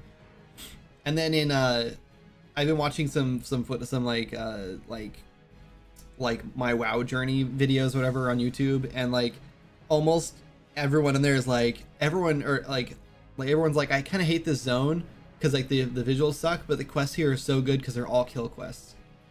And, like, so he was, like, showing his quest log, and, like, every single quest was just like, kill 20 of these things, kill 10 of these things, kill 7 of these guys, kill 5 of these guys. And he's like, and, like, why would you play an MMO if you don't want to just do kill quests? Because, like, that's the point of playing an MMO. And that's exactly my sentiment too, is like, yo, is Moz working on this on this? What a lad. Yes, he is. Yeah, Moz and I have teamed up on this. But yeah, I don't know, I just think it's funny, like, so many people are like, in classic MMOs, like the kill quest is what you want, you know. I would much rather do a kill quest than like okay, did you guys ever play Wrath of the Lich King, or even anything later than that, and you play a Death Knight? So I was playing retail, and retail is very much like streamlined, right? And I decided to play a Death Knight because I never really, like, played them at, like, an efficient level or, like, a higher level back in the day when I could. So I thought that'd be kind of fun to, like, relive that, my last, like, few months in WoW before I quit for years. So I went back and played Death Knight. The quests for Death Knight, like the starter zone, are absolutely atrocious. They're so bad. Every single one is complicated. Every single one is like fly over and bomb all these guys, or use this ability over these on this guy and then do this thing, or gather up all these horses and lead them back here. They're so annoying. They're all unique and different. You have to stop and read the quest on every single one of them, figure out what the hell it's trying to do, and then like you have to, oh, am I using an item for this? Where's the item at? Is it my inventory? I have to put it on my bar. Like, it's just so freaking annoying. Man, I love those quests in Wrath of the Lich King. It really matched the themes from Warcraft 3. That's so funny to me because I hate them. Man, I was like itching to get out of there. Every other quest I was like, can I get on my flying mount yet? Nope. Oh my god. Okay, let's just keep going, I guess. Hated it. I can see why it would feel kind of like Warcraft 3 though. Like, I guess I get that vibe. And I think at the time, we were all sick of the fetch quest because it was like, that's all we were doing, or fetch and kill quests, you know? And so it was kind of a breath of fresh air to see new kinds of quests. But in my opinion, I sort of feel like a classic MMO is like, that's what you want, is just like simple quests. Like, you just want to kind of turn your brain off and just grind out those quests and get them done. Like the exciting part is like the moment to moment combat, and then like the gearing up, the getting new items, like, and then like the like multiplayer aspect, right? Like the social experiences. So yeah, in my head, I'm like, I don't want to sit and read every single quest, like line in every quest to figure out exactly how I'm supposed to do things. And every quest is unique and different and like weird. Like, I just want to kill things. Like, if all those quests were just like kill all these enemies, I'd been like, okay, cool, let's do it. And when there was just a simple kill quest, I was, yeah, like, give it to me. Like, let's do this. I got it.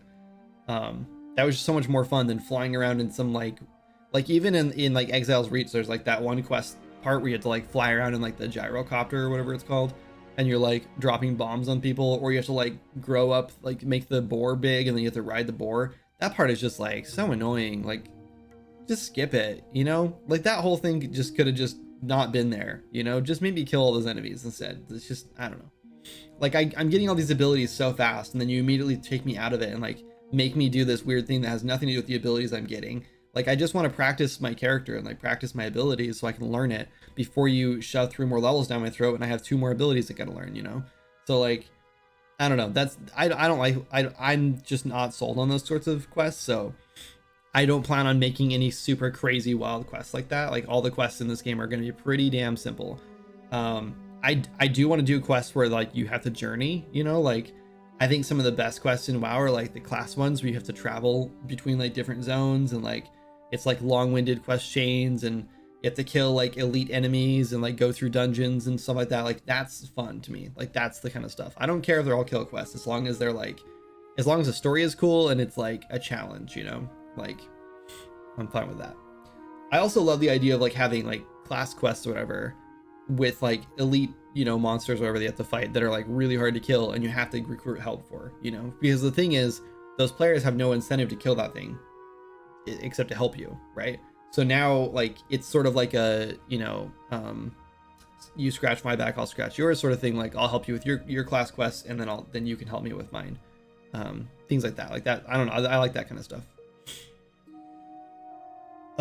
You also talk about wanting your players to read your quests. So why do you dislike reading quests in retail? I don't really care if players read my quests anymore. You know? Swords and Magic was like designed to be like, all the quests were written at a 5th grade reading level. They're all of the dialogue is written to be like 1 sentence at a time, or 2 sentences at a time. So the reading is extremely easy, and it's every single NPC in the game has unique written dialogue with like quirky, goofy humor, and fun stuff. And it was meant to be a discover, like, the game, like Swords and Magic is entirely focused around discoverability, right? So you need to be like paying attention, reading, following clues to find all the secrets. So that's why I want people to read in Swords and Magic. I want people to read those quests, because not necessarily because like the storylines are so good.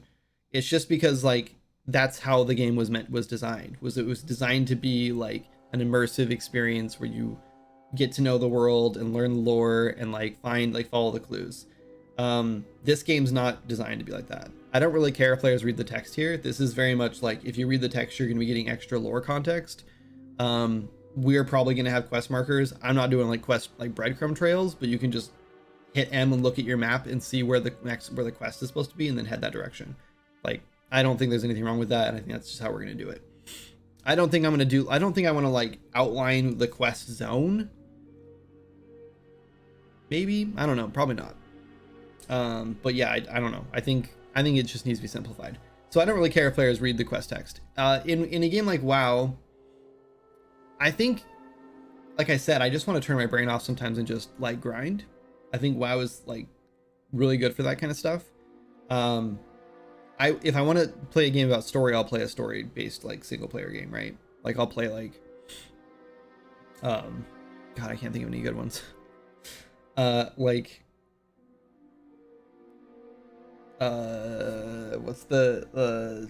a Plague Tale or something like that, right?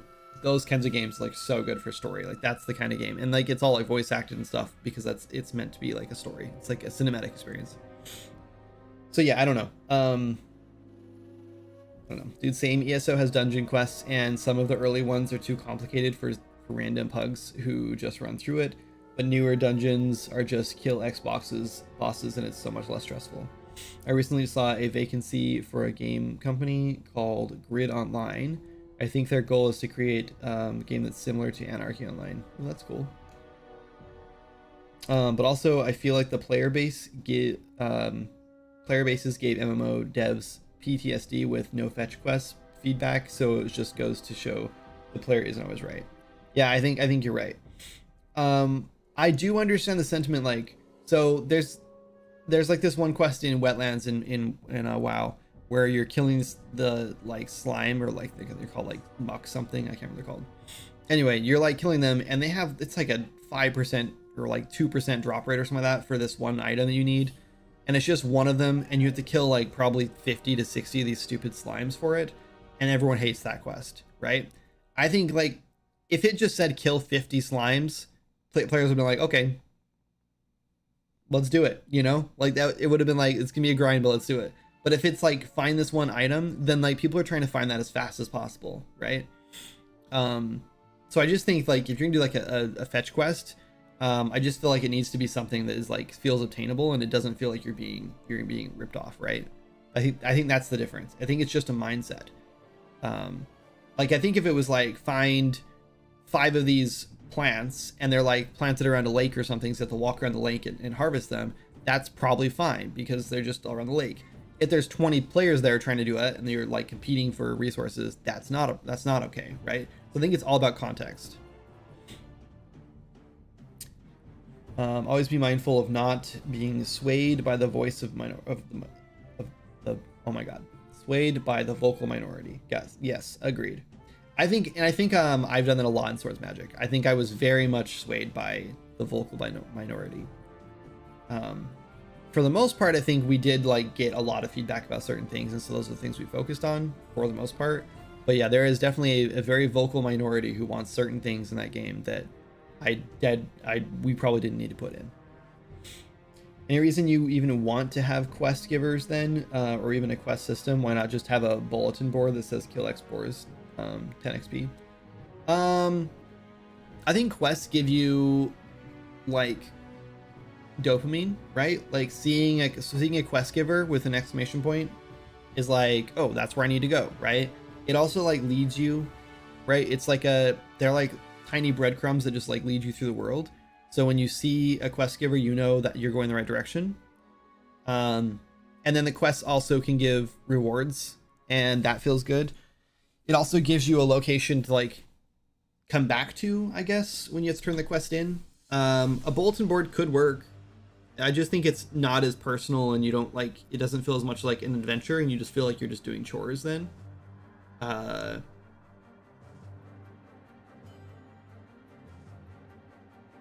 Also, like, I feel like a bulletin board would just like dump like 10 quests in your lap, right?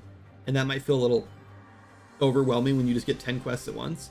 But if you spread your quest givers out, like, first of all, I'm not a big fan of like walking into a town and then having like 10 quest givers there just like throwing quests at you. And I know that's funny coming from for me kind of hypocritical because Hope Harbor does that. The second you walk into Hope Harbor, you start talking to NPCs, and every single one of them gives you like a new quest to do, and it's very overwhelming. But I don't like that. I actually think that was like on my list of things to change and fix if we ever get around to it.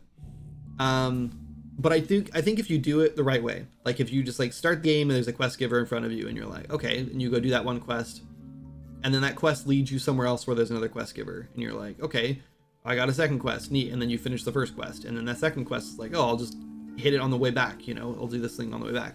So you do that, and then you get back and you get a new quest and takes you to a different location. Like I think one of my favorite things in quests or with quests and like WoW and stuff like that is when you can like line the quests up so you're like going in a loop, and you know, like you're like plan it, right? Like you're planning a route, so you know you're going around the whole zone. You're gonna get to up here, you're gonna turn that one thing in, and then pick up that other thing with the other quest, and then you're gonna head back down here and grab the other quest, kill boars or whatever along the way, and then you turn your first quest back in, and then that's like, you know what I mean? Like you just have like this whole loop designed, and that feels really good to like plan that out and have a strategy.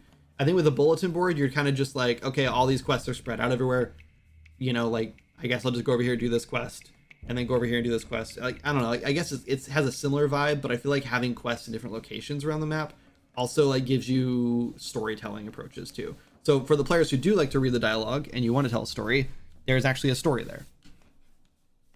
And I think that's the biggest thing, actually. You know, now that I think about it more, I think the biggest thing is just that a bulletin board doesn't give you a chance to tell a story.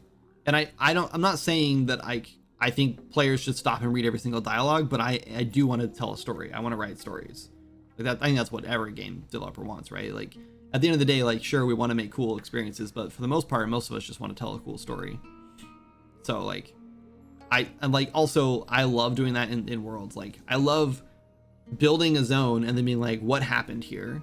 Like what is happening here? What's going on in this location? What's the story here? How can I build quests around that now? You know, like in Swords and Magic, like you find that guy with like the tipped over wagon or whatever, and it's like, oh, this was vandalized, so now let's write a quest about this, you know.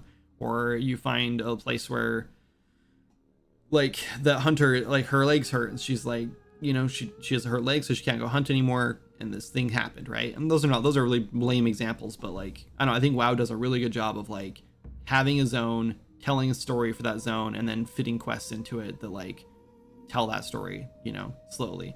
If players, even if you skip the dialogue in most zones, you can kind of just like get the gist of what's going on based on what you're killing and why, you know, like where you're killing them and like what's going on. So I don't know, I just think that like feels really good. Everything you said about quests can be accomplished by a bulletin board. If you see a quest giver, you know you're going the right direction, gives rewards, gives dopamine. I don't know, because I think, again, you can't just put bulletin boards in the middle of a field, right? Like that doesn't make any sense.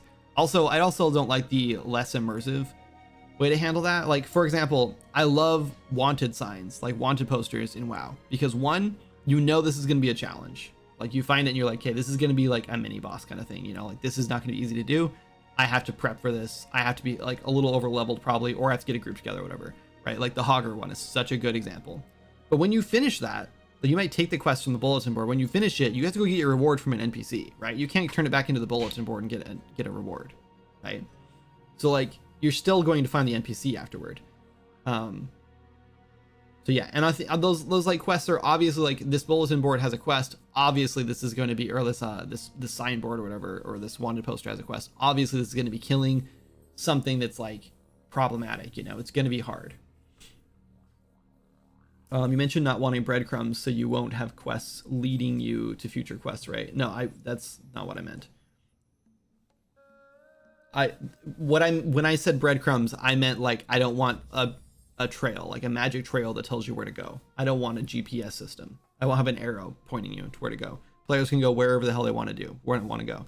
If they want to skip all the intro quests and go to the next zone and just grind things, they can do that. If they want to walk across the world to the other intros in like tutorial zone or like a beginner zone, they can do that, right? If that's a thing in this game. That's what I meant by no breadcrumbs. Like I won't be telling players to follow an arrow. That's what I meant. I'm actually so confused because you said it, if you wanted a story, you'd play a story game. I don't know how to explain this to you. I think that a story is important. You should have a story there. but I don't think that players need to know the story to enjoy the game. That's what I'm trying to say. I love those kinds of stories personally, but that's why I love the Death Knight starter so much. Yeah, and I have no problem with the Death Knight starter zone telling a good story. I just did not like how complex the quests were and how you had to stop and like, again, I don't really mind stopping and reading quests to get story from them. That's fine. I don't like having to stop and read a quest 15 times or like read it, like reread a quest when I have like, so I have like 6 quests in my inventory or my quest log, and I have to stop and like, I'm like to a quest location. I have to stop and read that quest and go, oh my God, why did I run down this hill? I was supposed to interact with a helicopter at the top of the hill or whatever it is, a plague bomber thing, abomination thing or whatever, I don't know, at the top of the hill so I could fly down to this part of the hill. So now I have to go all the way back up because I didn't read the quest dialogue. I just ran to the quest location. Like, sure, I guess that's fine. I should have read that in the first place. But the fact is, like, I feel like those sorts of quests need a little more hand holding if you're going to do that. Like, you shouldn't expect players to just have to, like, I don't know, maybe this is probably just a me problem. Okay. My point was with those quests is I felt like I kept trying to do the quests how most WoW quests are done.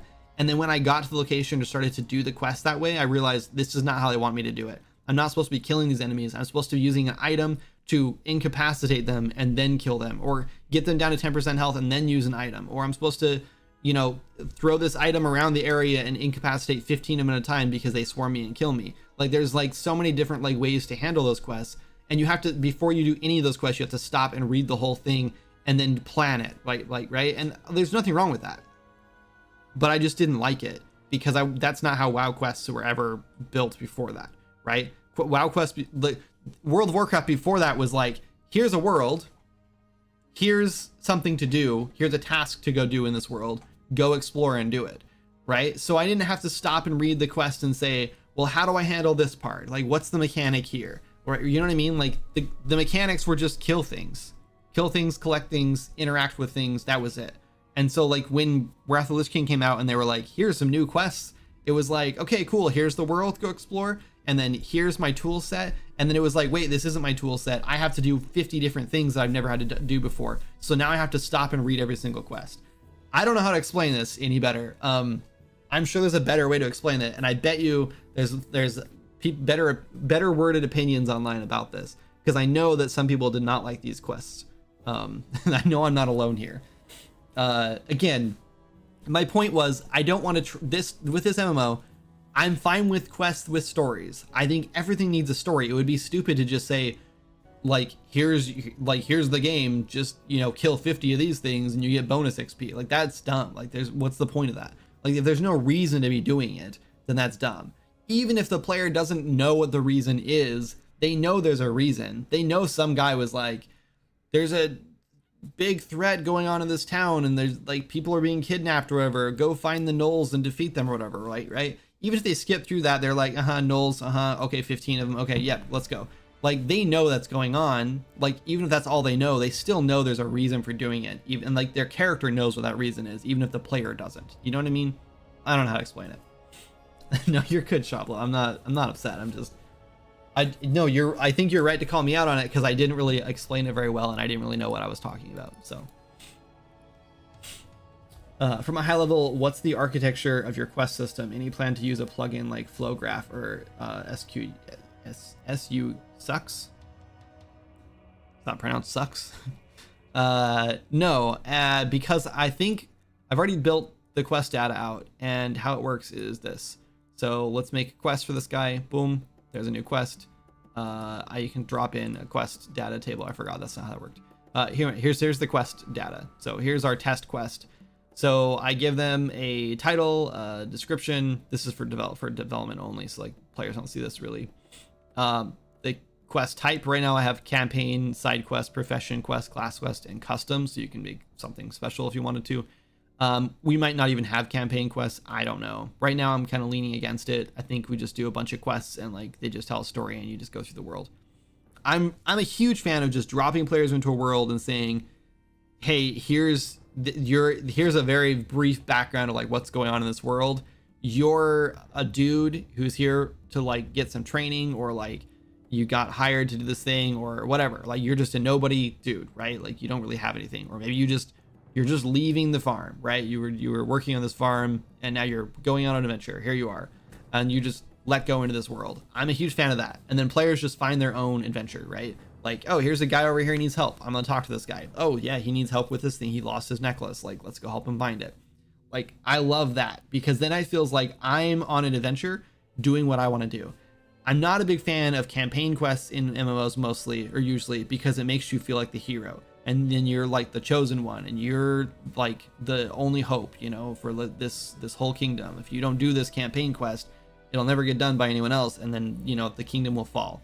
So you're like this on this epic story, and I'm not a big fan of that. I want players to just kind of explore a world and find their own adventure and be who they want to be. And they're gonna be an idiot for a while, right? Like, that's the point. Like, you're supposed to be a level 1 noob who doesn't know what he's doing. You're swinging a stick around or whatever, you know?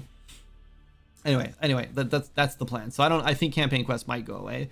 We'll see if this sticks or not. Zone, suggested level. This will be, so if this is a suggested level of 5, at like level 2, you'll be able to pick up this quest, but it's gonna be like a red quest or orange quest or whatever, like difficult for you. And then at like 8 or 10 or whatever, you won't, like, it'll be gray or whatever, like you won't be able to get any experience from it anymore, but you won't be able to see it at all until you're like level 2, something like that. I guess it'd be 8, it'd be like gray after that. So it's like suggested level, and then that'll just determine when you can take that quest. So you can't take it until 2 at all, and then it'll be useless for you after 8, something like that. Prerequisite quests, this will just let me put in quests that are prerequisites. So I have to take this quest before I can get this quest, so it won't even show up until I have that quest done. And then suggested party size, so if this is like a 4+ party quest or whatever, then great. Quest starting dialogue, so when you talk to an NPC, they'll have a list of the quests they can have, right? And then you'll click on one, and then this will show their quest start dialogue. This is the adventure, I need your help doing this thing or whatever. And then after you accept it, you talk to them again, and this is the in progress dialogue, right? That shows how, like, what it says next. So let's just write one down. For example, let's say adventurer, I don't know why I'm talking like that. I lost my wife's wedding ring. I told her I was getting it resized, and the blacksmith, I don't know, the guy swindled me and ran off with the ring.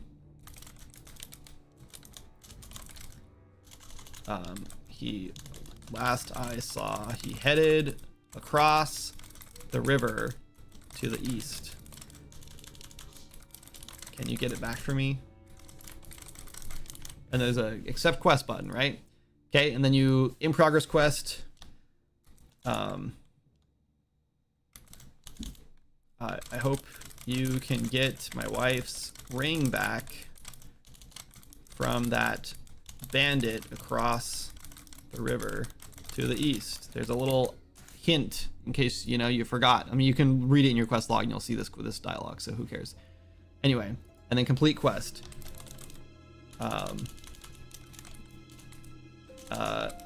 You've done it. It looks better, or it looks a little worse for wear. I hope my wife doesn't notice. Here's a reward, whatever, it doesn't matter, right? There you go, boom, that's it. And then there's a quest start granted items thing. So like if you're doing a quest, you have to deliver something, or you're doing a quest where you need to like fill a vial or whatever, which happens a lot in Swords of Magic for some reason, or not in World of Warcraft for some reason. Whatever. And then here's our objectives. This would be a this down objective. This is a collect, right? We need to find the ring. This is the objective data. So this shows all data in the world right now, which means that we can put an NPC in here. So like we could put this DA NPC Grom, which would be like an NPC, so you have to kill him or whatever, or you can put the ring in here. So you can put whatever you want in here as the objective. And then the amount would be 1. We don't have a ring, obviously, so we can't do that. I don't have an item at all set up yet. And then custom quest objective text. So if I wanted, it's instead of saying like collect 1 ring, which is what it would say find Grom's wife's wedding ring or something, right? And then it would say 0, 1. And then I could do hide him out, and it would just say find Grom's wedding ring. Done. Okay, then there's static rewards, and then there's choice rewards. So static rewards would be like everyone gets 10 gold, and then choose between this linen sash and this, you know, these cotton gloves or whatever, right? Done. And we can add a time limit if we want to, and that's it. That's how the quest is set up. Just like World of Warcraft. That's all it is. So there's no reason for a tree, there's no reason for a flow chart, nothing like that. So if I wanted to like a quest chain, I would just write it into the thing, and then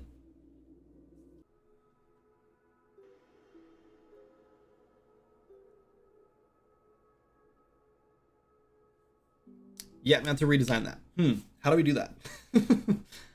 Because we can't give the same quest to 2 different NPCs to make it turn in. I wonder how that is built.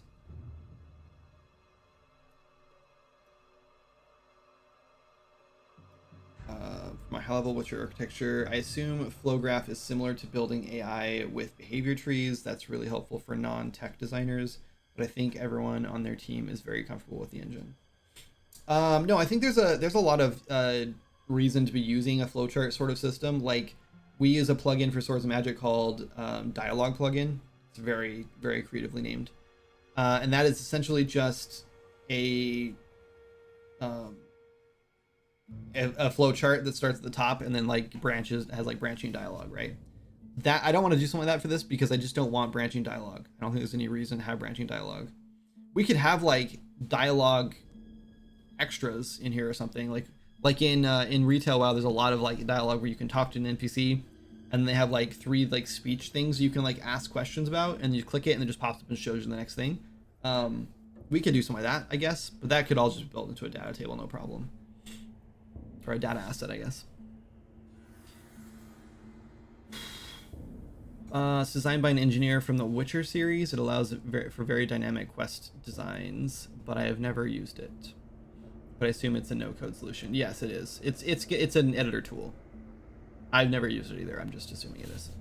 Sorry if it's been said before. Are you handling data stuff in C++? I don't know jack about all the different how different blueprints are from C versus C++. Most data stuff I think is going to be handled in blueprints just because it's just data, right? There's not really any reason to write it in C++. Besides, like, yeah, I mean maybe it's just like the core like primary data asset type, right? So if we go to like into our data on that folder, data, and I go into like NPCs, for example, this is our primary data asset. There's nothing in here but variables. There's really no reason to build this in C++. It's not going to like be more optimal or anything like that. And then if I need to change something, I have to ask someone who's for C++ experience to open and change it, or I have to go in myself and try to change it without breaking things. And then I have to recompile the engine, or not the engine, the project, and then I have to reopen the engine just to make one change. That's dumb. So I may as well just go in here. I can add a new variable whenever I want to, and it's just done. Right now I have that variable. So yeah, there's really no reason to do C++ for basic data like this. Where you want the C++ is things like the NPC here has like an interaction code, right? This would be nice to build all of this into C++ as like a base class, and then the NPC, I can make NPCs that inherit from this with blueprints with custom code if I wanted to. So blueprints are really good for custom things, right? So I would have like a base C++ character class, and then a base player character class, and a base NPC character class, right? And then I could inherit from that and make a child, like, let's say I make a child character class, and then I go in and change the mesh to a bear, right? And I'm like, cool, this is the shapeshift form. So I'm going to change that. And then that base class would have like all the abilities or whatever that you can use, or the movement mode or whatever, like things like that, like just different variables I can change. So that I would go in and change, like, well, this character moves a little bit faster than the base class, and his the defense stat, or actually that would probably be like a buff that you granted, but whatever.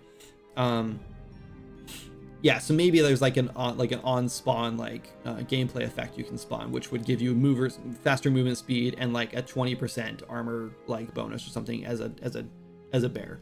So then I can like make a spell that just swaps out your character, like your character yeah, you would just spawn a new character, you would possess that one and then delete the old one, right? Your character like controller and your player state and things like that like stay there. So like, yeah, I could just like build a new thing in Blueprint that wouldn't require a C++ code at all, but the core has the code to support that, right? That's where I would use C++, but not really for the data stuff. To handle the data, yes. So like in our dialogue stuff too, like this is all probably fine. This is just setting up the dialogue, but on our NPC, when you interact with them, this is all C++ originally. And then we even have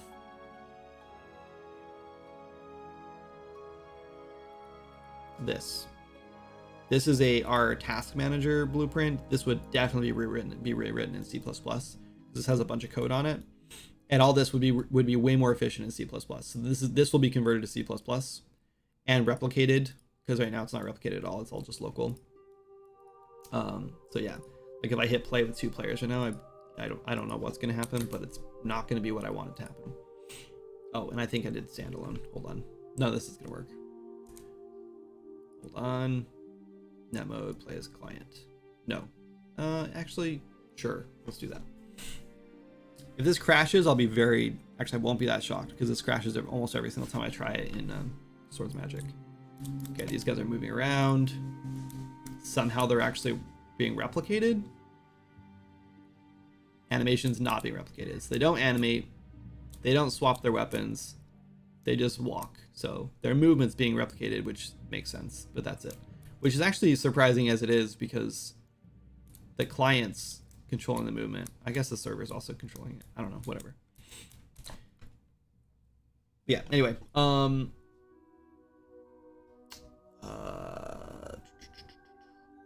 Was under impression large data had to be done in C++. No, you want large operations done in C++, right? Data is totally fine stored wherever. I don't think it matters. Like, yeah, like data is just data, right? It doesn't really matter if it's built in C++ or blueprints. In fact, I don't even know if you can make some of this stuff in C++. Like, I don't know if you'd want to make a primary data asset in C++. I don't think there'd be any use for that. Unless you just wanted to work in C++ for some reason, you're just more comfortable with it, then like opening this and adding variables with a button. I don't know what the difference would be. But yeah, you want to build all of your complex like systems. Any operations you're doing would be ideally built in C++. So like the blueprint system in general, designers use nodes created by engineering. Sounds perfect for a larger team. Yeah. So so you have like a higher level, like all this stuff is like, this is how blueprints work in the first place, right? So if I make a new character, here's our character. I have a base character that's a character humanoid. I have a base character from that that's just called character base. And it inherits from GSC modular character. So if I click this, it'll open the C++ code, which runs all of this character stuff, right? So Unreal Engine already does this. We would just add an extra layer to it, is all. So the base character already handles things like, it has all the inherited things on here. Like we have inherited mesh, right? I think this is inherited. Yeah, inherited C++. An arrow component inherited C++. Capsule component inherited C++. Ability system component, which is inherited from this GSC modular one, but not normal character. And then the movement system inherited from C++. So we're already kind of doing this a little bit with this one. This is a plugin called Gas Companion. That's what GSC stands for. Basically, there's a base character written in C++ by Unreal, by Epic, and then they've inherited from that and made a new one called GSC modular character, right? That's like one step down. And then we would take that one, inherit from that one, and make another C++ child that does all of the stuff that our characters want to do. They can like handle death and dying. That's a weird way to put that. They can handle like death states. They can handle targeting, maybe like what happens when they're targeted. They can handle any sort of like ability system stuff we might need to do. Anything that all characters in the game, like all monsters, all humanoids, all players, anything like that they all need to do would be handled there, right? And then we would inherit from that one and make a new child class that's like, this is the NPC version, right? And this is all the stuff that only NPCs do, and that would also be in C++. And we make a sibling of that one, like sibling over here, that does all the character stuff. They both inherit from the same thing, but they have different functionalities. We're branching off now.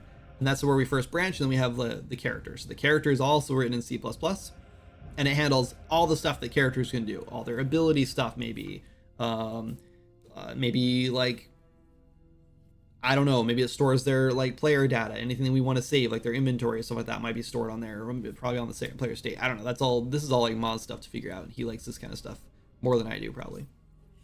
Anyway, and then from there, now this is where we like branch off. So let's say I want to make a new NPC that's like, this guy is a goblin or something, right? So I make a new NPC, I make it in Blueprint, and then I can just swap out the variables that he has exposed, essentially, and the systems he has exposed. And then let's say there's like a death state, right? So I can go into my functions and like override that. I can click override here, and any of these functions that are built in C++, I can override in Blueprint. So I can say, okay, well, here's, let's pretend this is on death, right? Or here's destroyed, so we'll do that with this one. Boom, gives me a little function here. So now the on destroyed thing, nothing's going to happen here. I can call a parent function. So now this is going to do everything that the parent did. And then I could add on top of that and say, but also when the character is destroyed, I also want to spawn loot, right? I can spawn some loot from it now. For example, I mean, this would also be handled in the parent probably, ideally, because like most NPCs are going to spawn loot when they die. So yeah, so I could like add onto that. So that's how you would structure it, essentially. Hopefully that makes sense. So all the heavy lifting is done by C++, all the logic and code is done there for the most part. And then any additional functionality that specifically needs to be handled by like instances would be handled here. There's exceptions, right? Like, let's say I'm making like a boss or something. I'd be like, okay, I need to make this NPC like a boss, and I want him to do all this crazy stuff. That's where I would be like, Moz, can you build a boss NPC for us that has all these extra features on it? And then I can inherit from that and just change the variables to make each boss feel different, right? Look different, behave different. And you probably use different like behavior trees, or I think we're going to use state trees because I don't like behavior trees very much. But yeah, I meant like server side data, inventory management, player data, all the data. Oh, all that stuff would be handled also in Blueprint. We would handle like all like, so like player data and stuff like that is handled through a struct. We'll just build one player data struct, and then that will be attached to like the player state probably, or maybe, yeah, probably the player state or the player controller, one or the other. Yeah, probably player state, because you could swap out the player controller for like other things. Like if you're like controlling like a cannon or something, you could swap the controller. But yeah, so you'd want the player state, because that would always stay the same. So then you just have all your player data on there, and then that would just be pushed to the server. Like the server would handle like changing all that or whatever, and then storing it on our database. And that's all handled through Redwood. I have a limited scope. Wait, hold on. Select the Blueprint system in general. Yes, but specialized. So in a quest graph, you only have access to quest nodes. Designers use nodes created by engineering. Did I just explain all this stuff that you clearly understood? I asked the question wrongly for sure. I was talking about your data pipeline with your backend. Do you deal with backend via Blueprints or C++? Yeah. I'm not sure yet. I think Blueprints. No, I think it'll probably be written in C++, and then there might be certain things in Blueprints we do. Like we might have like a base like interactable object or something that like does something, and then you might interact with it. And in Blueprints we might call like a like save world or something, or like update something in Blueprints. I don't know. It doesn't really matter, right? Blueprints and C++ are the same thing. The difference is Blueprints are literally just wrapped in, like they're just C++ wrapped up nice in a little bow, right? That's the only difference. And there's an ad break too. So yeah, pretty much everything I just explained was unnecessary, redundant stuff that you already understood. But maybe someone will watch this YouTube video 3 years from now and go, wow, that makes so much more sense. I never realized that's how that's supposed to be done. And they'll learn something. Probably not, but maybe. Anyway, now that we've got no work done, what we were trying to do was get the NPCs to look at you when you right click them. I don't know why he's not.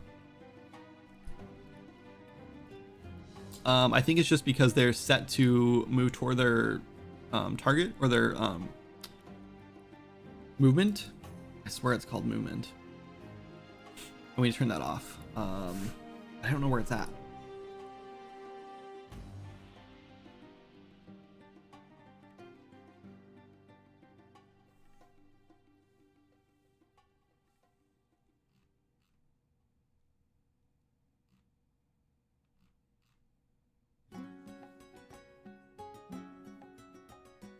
Orient rotation to movement. See, it is called rotation. Why when I search for... Oh, because I look for rotate.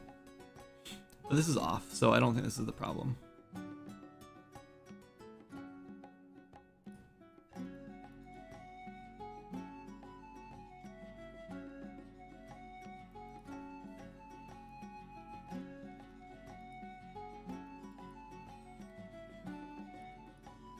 Maybe I need to add something like an offset to this. Seems like it's not working at all. Let's just put a breakpoint on here and see if we're even trying to do it.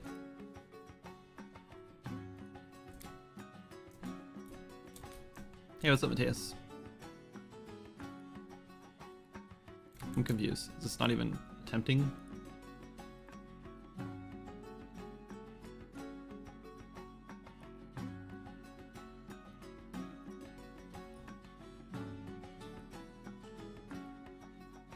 It is attempting. Set actor rotation.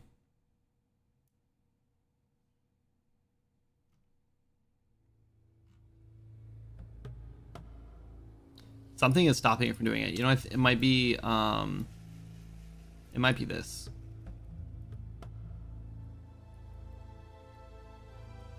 If I take this out, I mean, they're just gonna keep walking. So I guess it'll snap back probably.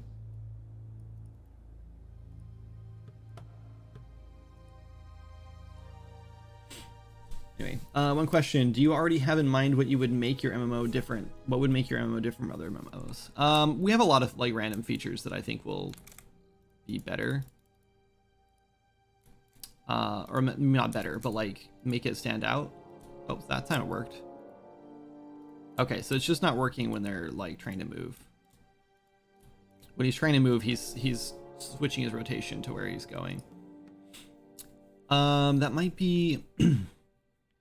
It might be because of the movement stuff, which is happening in the task manager. Maybe this isn't a big deal. We just leave this alone. Let's just leave this off for now. We'll just...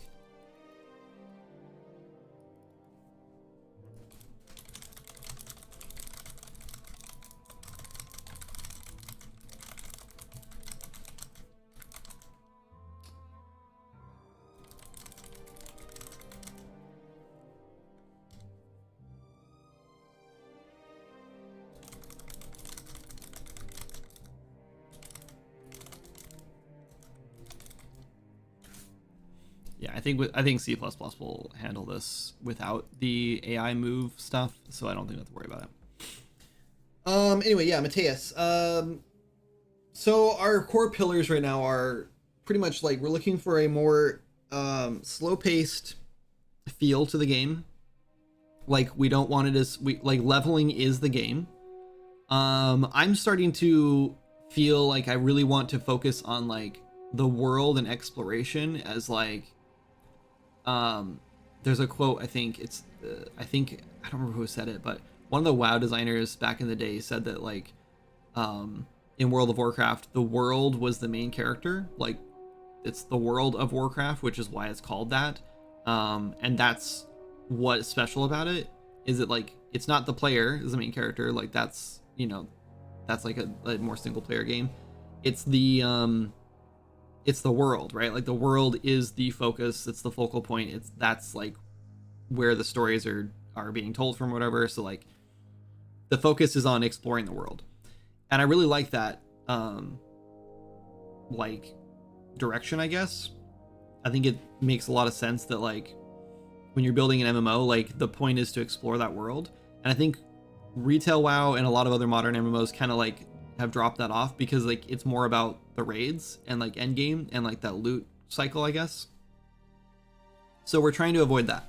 So I think the goal is like, let's build a world that's slower paced, that players want to spend time in, they want to explore. We want to like exploration and discovery is always like a huge key pillar for me in like every game I do. Like I love when players discover new things and it's like, oh, how cool is this thing? You know, like that's awesome. So we're obviously focusing a lot on that. But I think our core pillar, like the center of everything, is social interaction. Like we really want a lot of social mechanics that feel maybe not 100% mandatory, but feel very rewarding to do. Like we want players to be talking to each other. We want players to be grouping up to do content together. We want players to be trading between each other and like helping each other and stuff like that. So we're building a lot of systems with that in mind. We're trying to build there's a system that we want to build for our ability system. So in like World of Warcraft, which we're centering a lot of stuff around World of Warcraft because that's the vibe I want to get. I just feel like that's the best MMO that feels like an adventure and feels super immersive and feels like really good to play, and I just love like the vibe of it, and that's what we're trying to capture the most, I think. We're definitely taking ideas and like stuff from other games too, and like we're definitely not just making a WoW clone, but I want it to feel like World of Warcraft first and foremost, and then we have extra features pretty much, or different features. So one of the things I really want to do is, or we really want to do is, instead of like when you level up in WoW, let's say you play like mage or whatever, every 2 levels you get either an ability upgrade or a new ability, right? What's up, Tim Luca? Welcome in. I'm doing pretty good. How are you? So anyway, so you get these new abilities like every couple levels, and that's how you progress, right? So level 10, you go back to your trainer, you unlock, then you buy your new ability training, and you're like, cool, now I got new spells, new abilities, whatever, and you go back out and fight again. And then you just kind of go back like every couple levels or every like 4 levels or whatever, depending on where you're at and how far it is to get back, etc. And I love that process, but we want to kind of flip that a little bit and make it so... Hi. No, I haven't fed either of them. Good morning. Sorry, Jana and Quinn are up, so she just came dancing into the room. Anyway, so the idea is we have ability trainers, right? Just like that, except they only give you like basic abilities in towns, and each one is going to give you different abilities too. So like you have to travel the world to get all the abilities for your class.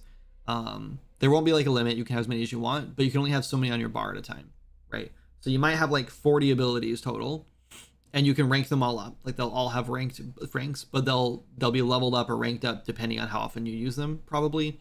Or maybe they'll just rank up based on your level. I don't think so. I think we want them to rank up individually. So you put them on your bar, you quest and do experience, and then those abilities get like experience essentially, and they can like rank up, like maybe like 10 or something, who knows. So every time you get an ability, like rank 1 ability, that rank 1 ability might be relative to your level when that ability becomes relevant. I don't know. We'll have to figure that out. Maybe you'll level up the ability much faster or something, or maybe it's just really bad until it hits like higher ranks. Who knows? We'll balance all that out and figure it out eventually. But the point is that there's a lot of abilities you can discover. There will be secret ones. There will be ones given by NPCs hidden away in places. There will be ones hidden behind long quest chains. There will be all kinds of different abilities you can find. Some abilities will be shared between different classes. Probably there will be like basic abilities. But yeah, and like some will be like super utility, some will be like core data or damage abilities, things like that. And you decide how your character is built by that. I think that gives us a very horizontal progression feel. So it's not just leveling up to get your next abilities. It's more like trying to find all the different abilities in the world, right?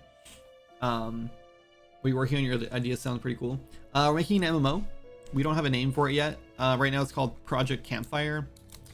And it is a slow-paced, old-school feeling MMO. A lot of inspiration from World of Warcraft, but we're trying to like kind of switch things up with a focus on social interactions. Right now, all we have is some very prototype stuff. We literally just started this like last week. There's a lot of stuff being done on the back end that you can't see yet. Actually, it's in a separate project entirely, and it's like built-in plugins. And yeah, so that's like being built like where you can't see yet. But eventually we'll be moving it over, and I'm hoping we'll have combat by next week. Trees look awesome. Thanks. I didn't make them. These are all assets I purchased or I've just got for free through the Unreal Marketplace that we're just using temporarily. And honestly, we might use them permanently. I don't know. But I will probably be making more because I actually have a degree in game art and animation. So I will be definitely making a lot of custom art for it as well. I'm probably going to rebuild the characters. This is one of many character races we have available. These are just the orcs. They do have modular pieces already, but I think we're going to be rebuilding a lot of them to make them work more for an MMO with like slottable gear and visual gear. So, but yeah, this is what we have so far in the game. We have no combat yet. I can select NPCs and nothing happens, and I can right click on them and get dialogue or quests from them, but we don't have quests set up yet. So that's what we're working on today. Oh, that guy just stopped. Why did he not go again when I give him like 3 seconds? There he goes. Okay. He just had to, sometimes if they can't like path to their node, then they'll just like pause for a second and then try a different node. This guy's trying to find something to do. There he goes. He was trying to go to a node that was already taken. There we go. Cool. Anyway, so yeah, I'm a big fan of like horizontal progression, and we're trying to do a lot of that because the idea is like the longevity of an MMO is really scary, right? So like the reason that retail WoW is so weird, I think personally it's extremely top heavy. So like as you're playing through the world at like lower levels, there's like never anyone there, right? It's almost completely dead through the game, especially if you go back to the old like zones and stuff. There's just nothing there at all to do or see. There's stuff to do, but there's no players there to do it with, and that feels really bad. So we're trying to prevent that by not going top heavy, but instead of going almost like not really, yeah, I guess like more bottom heavy, or just kind of trying to spread things more evenly. So in retail WoW, the reason it's so top heavy is because every year or two they release a new expansion, which adds more content on the top, right? And then more players get to the top and then they stay there and they don't keep making more characters. And when they do make more characters, which I do think they've tried things like the allied races is a good way to make players make more characters, and I absolutely love that feature. Unlocking a new race to level up again as a new character is really awesome. But yeah, I think why is this guy not? Why is he like so adamant about going to this one node? He doesn't want to walk all the way to the other one. Who cares? But yeah, I think like they just keep expanding the level cap, and then they keep pushing players through the old content to get to the new content faster. And I just think that kind of feels bad. And the reason it's happening is just because they keep adding stuff on top, on top, on top. And it's just like piling on top and like compressing the bottom to the point where like it's not playable. So they have to just skip players through it. So now instead of even doing like, you're not even like going to Azeroth or well, I guess Azeroth. You're not going to Eastern Kingdoms or Kalimdor anymore, which is where starting zones used to be back in Classic.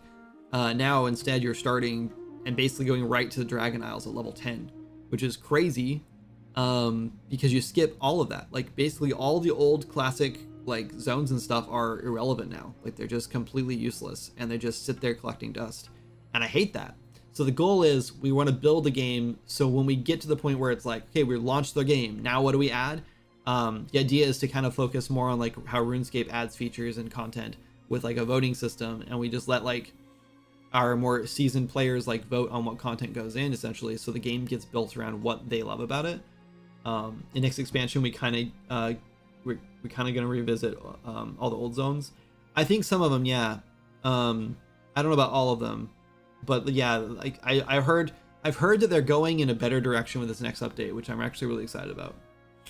They're dumbing down the class designs because the classes are very, very complicated right now. So they're dumbing them down, which I'm very excited about because I can't keep up with them anymore. I'm like almost 40.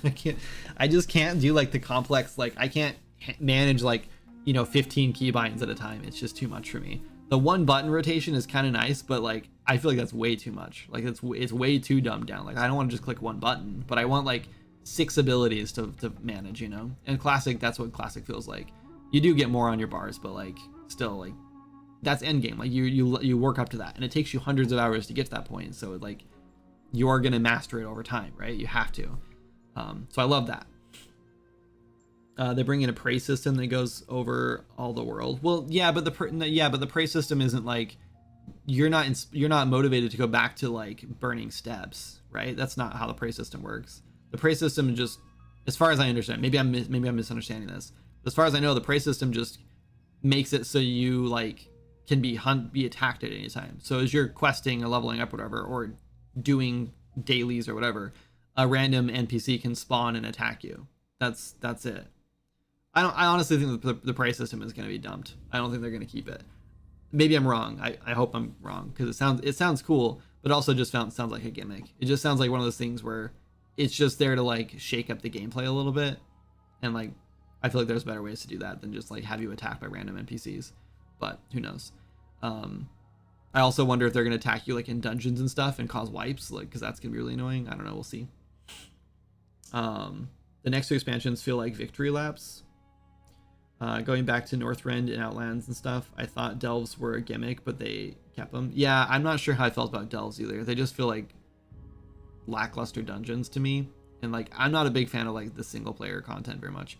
I was kind of a fan. I kind of like the idea that like you can do raids as single player now, because raids are really intimidating for most players. Like no one wants to go in a raid with 40 players and then get yelled at for doing things wrong, you know, because you're not a pro. And I totally get that sentiment. But I also, yeah, I don't know. I don't know. I'm kind of 50-50 on that. People love them, just not me. Yeah, I'm not a fan of the delves. I think they're okay. They're fine. I like world quests so much more. Like I definitely plan on putting world quest sorts of content in this game, because I love the idea that like anytime you log on, there could be a new random quest like in the world you can go do for all players. I don't think that should be like capped to like high level players. I think that's dumb. I think that kind of like content that just like randomly pops up should be accessible from level 1. Guild Wars 2 style world quest. Yeah. So in Guild Wars, one of my favorite things about it is when you randomly start like an escort quest that goes from like one side of the zone to the other, or I don't even know if they like it gets started by players, if they just happen. And then like as they start going through, a player's like, oh, what's this going on here? And they go see what's going on, and then they help defend the guy or whatever. And then I hope it scales. I think it scales based on how many players are there. But then they just keep going, and then more players get tacked on, and pretty soon you have like 20 players defending this like guy who's trying to like walk from one side to the other. I think that kind of stuff is really cool. And it adds like anything that just like happens randomly, like emergent gameplay kind of stuff, where it happens randomly and it shakes up your routine, is really good for like like playing the game. And so if you're like wandering around doing quests and you're starting to get bored or whatever, like, which will happen, you know, when you're playing a game where you're just doing quests over and over again, and like some random event happens and you're like, oh, I have to do this thing, this is cool, and I'm gonna get loot for this, whatever. Like that shakes up your gameplay and makes you want to play longer, and I love that. Like we'll definitely be doing that kind of stuff. Yeah, cool. I'm Oz. I didn't know you were in here. That's the thing. Delves are good to do as a group, then difficulty scales up. Yeah, that's true. Just got here. Okay, cool. Welcome in. Anyway, yeah. So I think just the more things we can do to keep the game from becoming like top heavy at end game, the better. You know, I think if we do, I mean, we'll probably end up doing if in a perfect world, if the game actually gets to like, you know, launch and we do decide to do expansions, I think the idea is we don't just keep adding more end game content and then pushing the players through the early content to get to it. I don't know if I don't think that's the way to go. I think if we add like expansions and stuff, it should be in like, if we're gonna add new zones, I think it should be like new starting zones for new races, or like new kind of like mid-level zones, you know, for like more options to run around. And I think there's like a limit too, because once you get too many of them, you don't want players like, you don't want to spread your player base so thin that there's like 3 people in each zone, because there's so much world to explore, you know. So yeah, but I think adding more like dungeons, more abilities to like discover, more like different quests, whatever. Also, I think there's like some merit in like changing the world too. Like I loved Classic, and when Cataclysm came out and they like changed the world, I was so excited about that. Like I was super down for that, because we'd played the world for so many years, you know, like, so I was totally fine with like the world changing. Like now there's big rifts through the middle of it, you know, and like different zones are like rearranged and shifted and stuff, and there's new quests and stuff. I think there's tons of merit in like that. Like you're still playing through the old zones, but they're different now. Like, and I think that's great. You gonna play Classic Plus when we get it? Yeah, for sure. I don't have a ton of faith in it though. I think Classic Plus is just gonna feel like Classic with a few quality of life changes, and I think that's gonna be it. I think they're gonna add like, they might add like Blood Elves, you know, and Draenei and stuff. I think we'll get like a couple new races, which is cool, and I'm like down for that. I think we're gonna see some like class changes, but I don't think they're gonna add enough that's like a substantial enough change to make the world feel fresh and exciting again. I mean, I think a lot of people like Season Discovery. I didn't play it. I really wish I played Season Discovery, but I didn't play it. And I from what I understand, it's like it went in phases. So the phase now like is unplayable. Like it's just not good. So it's like I couldn't even go back and play it if I wanted to because the old phases are gone. I think. I don't know. But yeah, I'd be more excited for a new MMO in the spirit of Classic WoW than Classic Plus itself. Same Drekinon. Or Drekinen, yeah. That's exactly what I was thinking too. The last few months, that's exactly what I've been thinking, which is why I finally pulled the trigger and just decided, screw it, we're doing this. Yeah, I feel the same. I feel like there's a lot of new MMOs that like pop out and then they just disappear. And maybe this is one of them. I don't know. I'm not making any promises here, like obviously, because we're just gonna do our best and see what happens. But yeah, I feel like if we can make something that feels like Classic WoW, that has the same like slow burn and the same like dopamine hits when you level up, and like the same sort of like dungeon feel, and even better like social mechanics where you're like really motivated to play together, I think we're gonna have the exact same, or like a very similar feel. But then we like shake it up, right? New professions, like it's new races, obviously there's a whole new world to explore. I think we're gonna peel I think we could potentially, if we did this right, I think we could potentially peel a ton of Classic players off of, or from Blizzard, and get them to play this game. We'll see what happens. That's the plan, right? That's like the dream, right? The dream is we pull like, you know, 10,000 players away from Blizzard, and Blizzard's like, shit, this game is exactly what we should have done a long time ago with Classic, but we didn't do it. You know, ideally, that's the dream. That's like the perfect storm there. But yeah, we kind of have to make a game first, and we're like so far away from that like who even knows. I think in like 3 or 4 months we'll have something pretty solid and foundational going, and we'll know if this is gonna turn out or not. I'm hoping in like 3 or 4 months we'll be able to like do a Kickstarter. We'll have our Steam page up with some like a cool trailer. I don't even know how the hell to do a trailer for an MMO. Like it seems so obvious in like a multiplayer game or something like Swords of Magic, but with an MMO, it's like, how do you even like pull that off? I guess we'll find out. But I don't know. I think if we just go very community driven, I like from the gate, I really think once we launch, we just immediately do like polls for like our seasoned players, which will be everyone at the start, I guess. So the game never like evolves in a way that players didn't vote for it. I think we just do like a 70% poll like RuneScape does, and I think that's the way to handle it.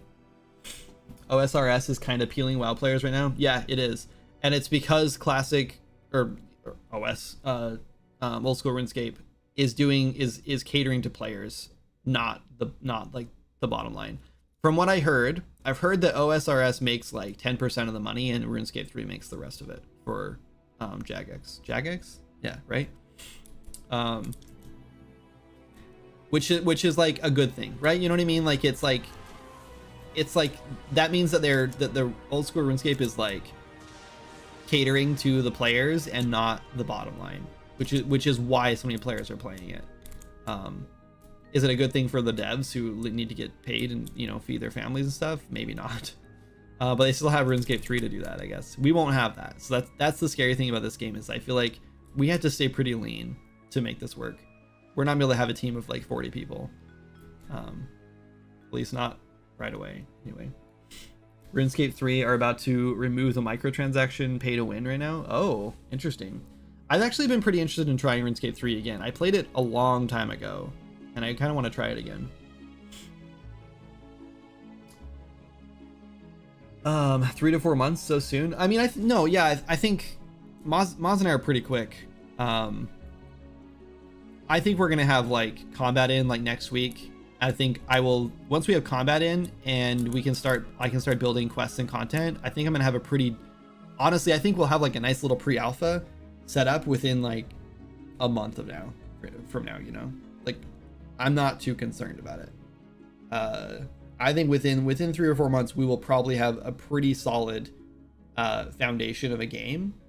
I don't know if we'll have crafting and stuff like that in yet, but I think we'll easily have like a good handful of abilities. We'll probably have like a class kind of like planned out a little bit, and maybe like up to like level 10 or something like that for like that class. Just spitballing, I don't know. I'm sure we're a couple of years out before we're really ready to do like an alpha test, you know, which is kind of scary to think about. But I mean, if we're having fun doing it and like people are liking it and there's like money coming in, then there's no reason to stop working on it, you know. So the scary part is that, like, if the game dies off, you know, if people are just not interested and there's no funding in it, and like, you know, no one wants to work on it anymore, then, you know, we'll throw in the towel. But as of right now, like, I think we're all pretty hyped about it. Hi, by the way, I've been following the project a long time. What's up, Runic? I assume you mean Swords and Magic, not Project Campfire, because this just started like a week ago. Have a look at this. It's a pretty interesting move as a freelance developer, how to get customers on LinkedIn. What? I don't think LinkedIn is a great place to start trying to pull in customers for your video game, personally. How do you get to, we've been here before, but how do we get to that bridge? I run around this place all the time, and the red area, this like red forest area, is definitely the most interesting location in this map. But I'm really excited to like actually like rebuild the map. I'm probably gonna start from scratch and just start building stuff out. Yeah, if the players get fatigued or jaded like they have been with Ashes Creation. Yeah. Ashes of Creation has been around a long time ago. It's been like several years, hasn't it? Another thing is, like, I plan on, like, Ashes of Creation like sold their alpha test and then told people, well, once you buy this, you have to buy the game again when it launches. Also, it's like $150 to get in. We will never be doing that, right? This is how you get to it. I got to it. I never plan on doing that. Like, we might do, like, you know, $30 for the pre-alpha or something. I don't know. Who knows? To get into like the alpha test or whatever. Not pre-alpha, just alpha test. Maybe. Who knows? But then if you buy that, you're pretty much in the game, right? Like, we might introduce like a premium subscription to like get bonus stuff, or like we're gonna have to do something like that to keep servers afloat, right? We can't just do a box price. I think we've all kind of decided that's not gonna be a possibility. These guys are still working over here. Good job, guys. They don't want to go to this one node, though, for some reason. They walk all the way to that one. If you do $10 a month and then you back your game for $50, they should get 4 to 5 months of sub. And then you back your game for $50? Oh, and they back your game? Yeah, I think that makes sense. Yeah. I think that kind of stuff's fine. What if you made an MMO like a private club where people had to get an invite? Then everyone would be teething. Maybe. Or maybe people would just not know about it and then it'd be dead, right? And that's kind of a gamble, but it might be cool. Oh, sorry for the ad break, guys. I didn't realize it was going on. I missed it. Yeah, I think if you made like an MMO invite only, like once you had so many like hours in the game, you could invite another player. That could be kind of interesting. I don't know if that'll work. Deadlock is like that, right? Because it's fun. People want invites and go all over asking for invites. But if Deadlock was bad, no one would care. That's true. Yeah, obviously. I think it's pretty much a given anytime when you like compare anything with a game. It's like, well, yeah, if it's bad, it wouldn't work. But it's looks like it's one aspect of the game. I think not all microtransactions. I think it's just the wheel spin. Wait, hold on. I thought they were polling to remove microtransactions in RuneScape 3. I didn't know that they were doing polls for RuneScape 3. What foundational pillars and features are you aiming for with this to set it apart and draw people in? Yeah, we talked about this a few times. But yeah, Drexus. Right now, our foundational pillars are exploration and social. And I don't know what the other two are. I think we need 4 pillars. But yeah, right now our main focus right now is like we want to feel a lot like classic WoW. Like I think we're looking for like a slow burn, exploration driven game with a focus on the leveling. But our main like aspect is going to be social. So we really want players to be grouping up. We want to really incentivize multiplayer. I think modern MMOs are very much building single player games where other players can see other single players playing the game, right? Until they get to like end game, and then like it's like that's so this is the thing that drives me most nuts about retail WoW, I think, is that they shoot you through the beginning of the game really fast, and you can do the whole thing single player. In fact, if you're doing it in a group, it's like totally boring because you're just slaughtering everything, right? There's like no challenge at all. So you may as well play single player because at least there's a little bit of a challenge. But then you get to like end game, and it's like, okay, now group up and do content. But you're like, well, I don't really know how to like do. I've never like played with anyone else, so I'm not kind of nervous to group up with do content because I don't really know what to do. You know, I don't know how I'm doing this. And like I think old school WoW like made it pretty simple. Like once you hit like level 20 or so, you can do dead mines as an alliance, or like 15 I think is Ragefire chasm. So like you're kind of like pushed into doing group stuff like almost immediately. Like even like Hogger is like you can't really do Hogger solo unless you like out level him by like 3 or 4 levels, depending on your class. So like they really like push the multiplayer content on you like right away. Like this is an MMO, you're supposed to be teaming up, like you need to be helping each other, so do that or you can't do these quests, right? And I love that, but I feel like retail WoW does not do that. So by the time you get to the point where you have to do multiplayer content, you don't know how to play with other players, you don't really even know how to play your class at all, and it feels bad. So like if I went to like level 80 playing like a balance druid or something, for example, and then I hit level 80 and I'm like, oh cool, now it's time to do multiplayer content, and then I go to heal a dungeon, I'm not going to have a damn clue how to heal, like I don't have the first like inkling of how to like play my class as a healer, and it's going to feel totally different. And I could have, I guess, been like leveling through dungeons healing, but it feels like that's the only way to level if you want to be a healer or a tank, because you have to be learning those dungeons and stuff as you go. And if you get to end game by like just leveling, which is what they're like pushing you to do, just doing quests because it's just so much faster, then like you don't know how to play dungeons, you don't know how to be a tank, you don't know how to be a healer. So it just, I don't know, I think it feels really bad. So I think the goal for this is like teach players to play the game the way they want to play it from the beginning. So if you want players playing in groups, then from like level 1, like incentivize group play some way, or in some way, shape or form, Whoops. Anyway, sorry, I'm doing a lot of rambling. Where are we at? What if you... Okay, so, well, the money you put into the alpha goes into months of membership. You should do that. Oh, does it in Ashes of Creation? I didn't know it did that. I heard that you just paid up front and then you had to buy the game again when it launched. I didn't even know they were doing a sub. I mean, I assume they were probably gonna do some sort of sub, but...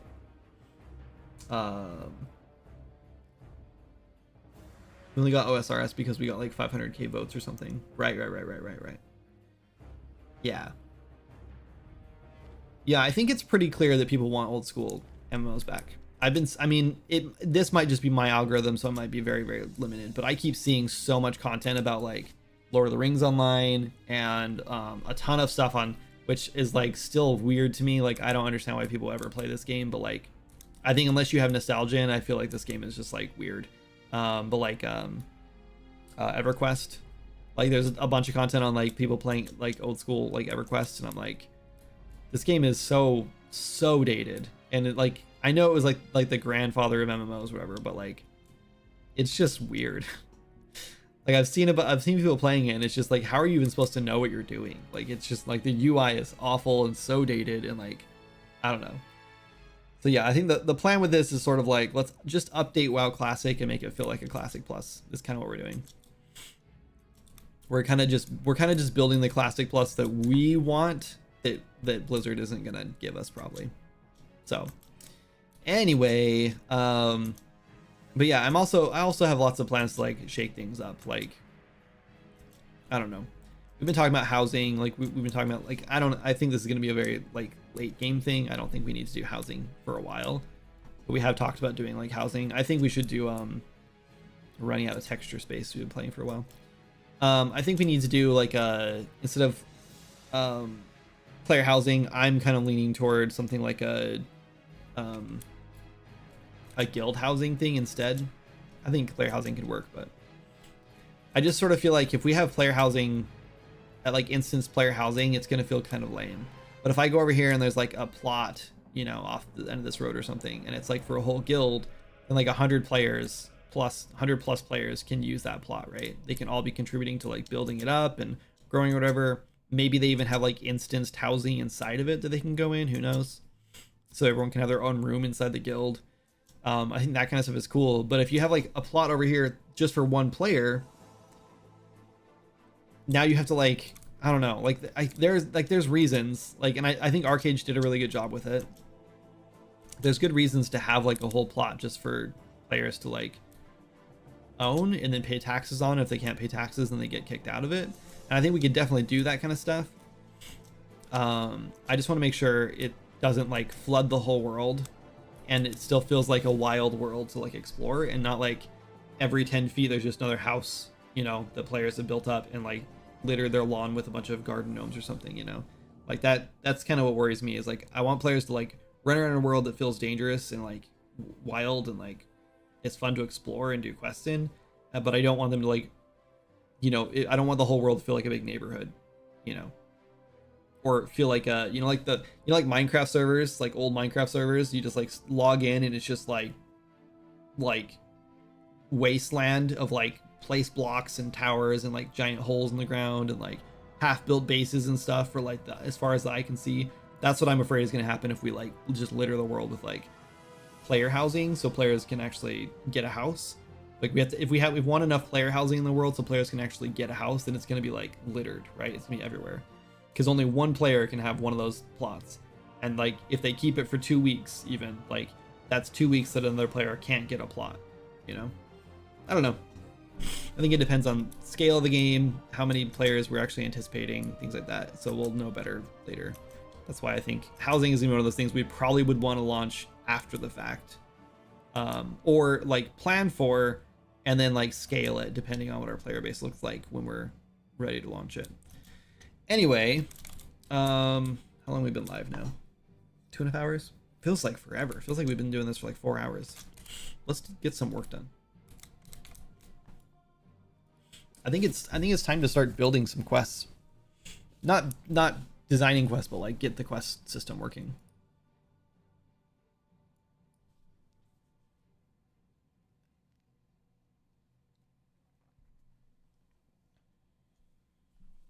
Okay, we have data, we have NPCs. I think we have let's see, let's do this in widgets actually. UI.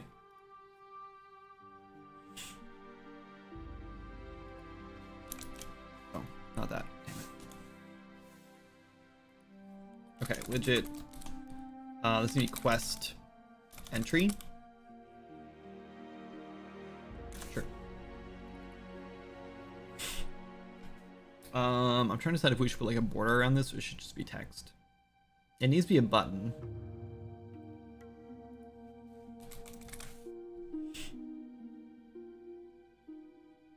I guess it doesn't have to be technically a button, but it's just easier if it's a button, right?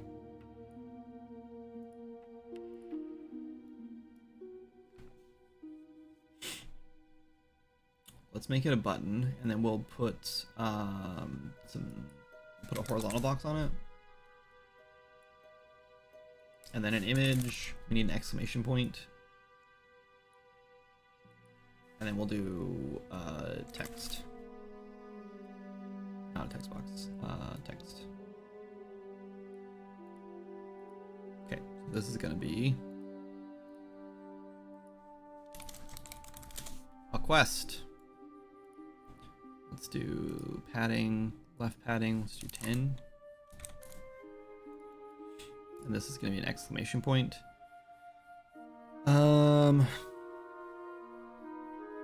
Maybe we just do this text actually. Why not?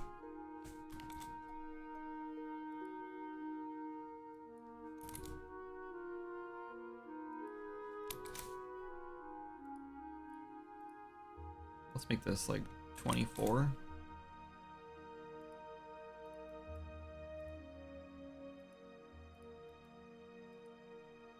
Make this like 48.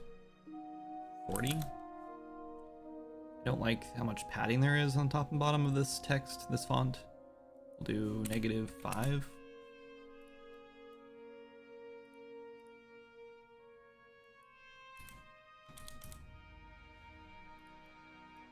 There.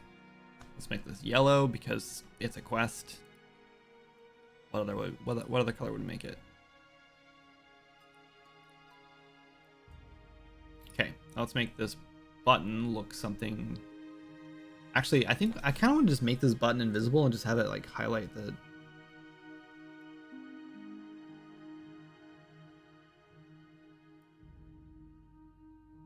I don't know.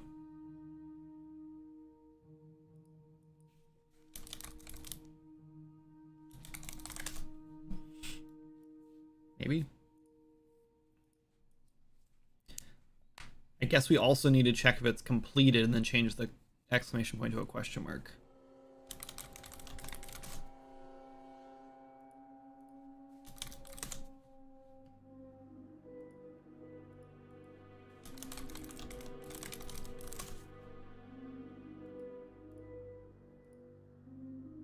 Can we do I'll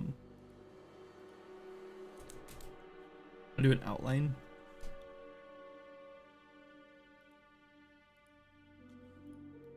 No, that looks bad.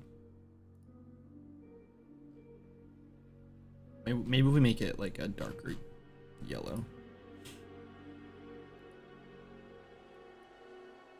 Like that maybe.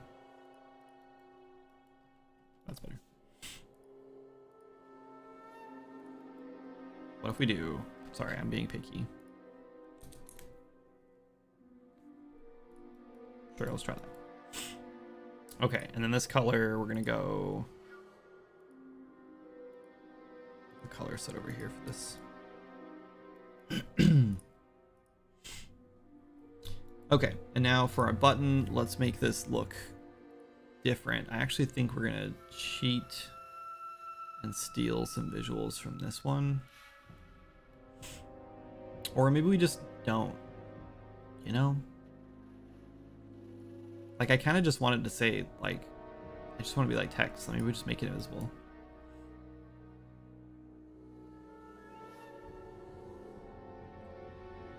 But I think if we do that, we're going to have to do, like, an on hovered and change our text color.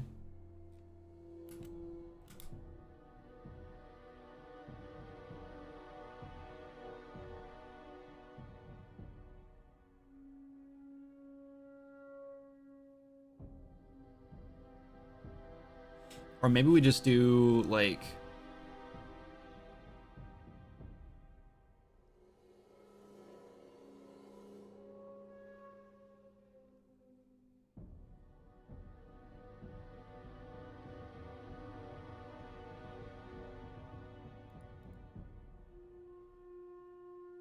Here's an idea. Okay, let's try this.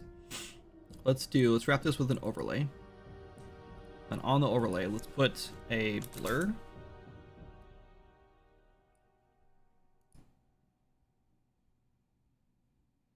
That's not going to work, is it?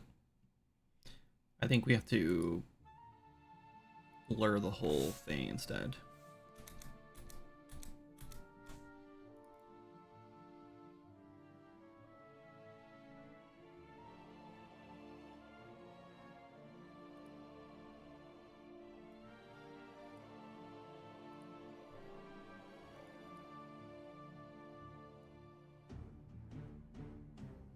that won't work because then we can't do the text on top of it. We have to overlay the text.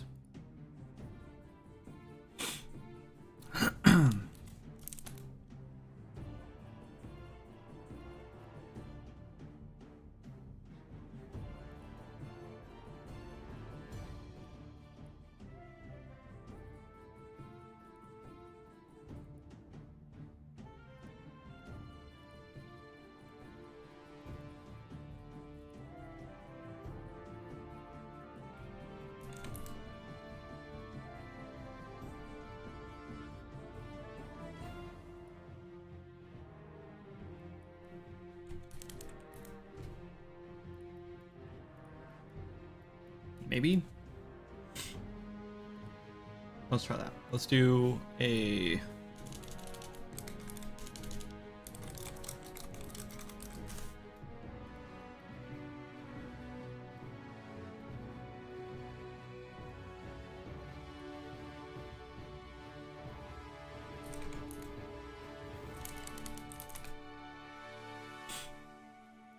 Okay, let's try that.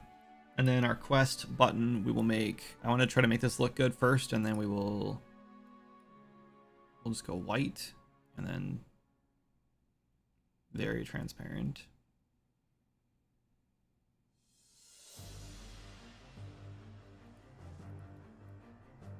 Like that. And maybe we even like make this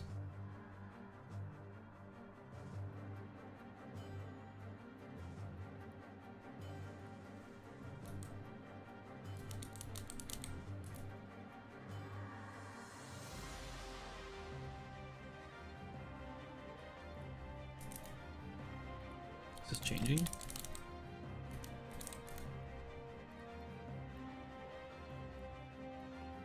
Sure.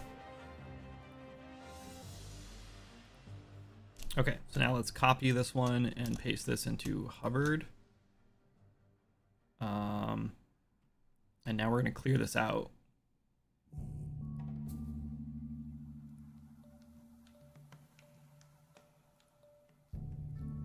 Done. Copy that one and paste it into pressed and disabled. Okay, let's put it in and see if it looks good when we hover on it. We have a scroll box, a vertical box here.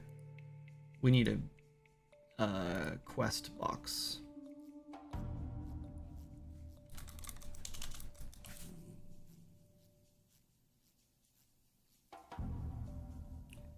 Gonna add some padding. Top of this.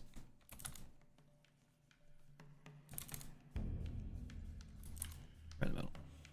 We're going to call this quest box or quest container. Make that a variable so we can add things to it. And then we're just going to throw our quest entry into there. For now. Okay, that looks terrible. This can be left aligned. Actually, this one would be left aligned. This can be whatever. Like that.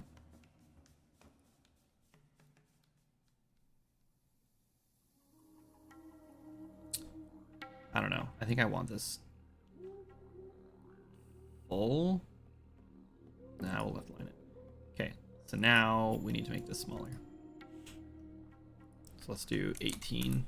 This kind of sucks.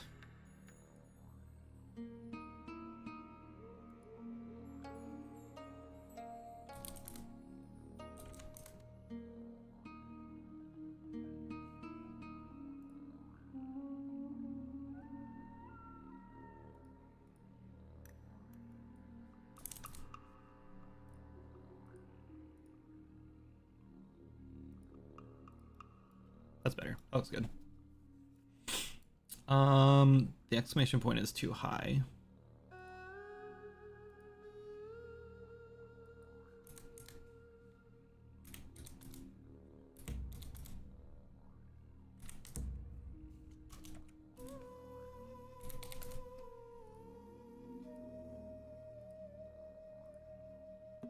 Okay, now if we hit play.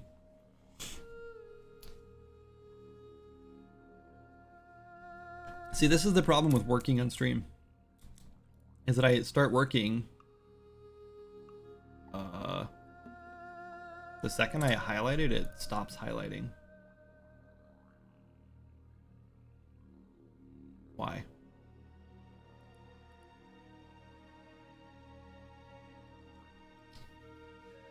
Because I'm... Yeah, I know what's happening. Okay, we can't make this none. We just have to make it invisible. So let's just copy this one again. Paste it. Paste it. And then we just go back in and we make this invisible.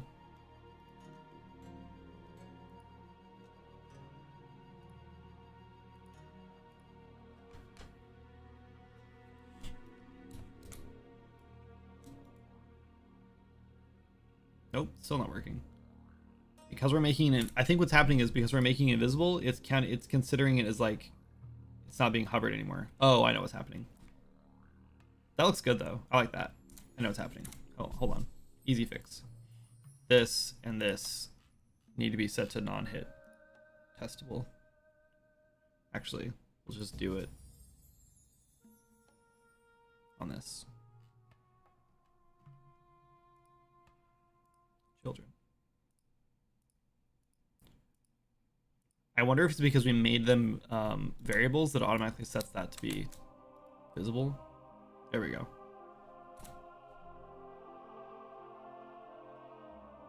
That looks pretty good, right? It's just like has a little like highlight behind it.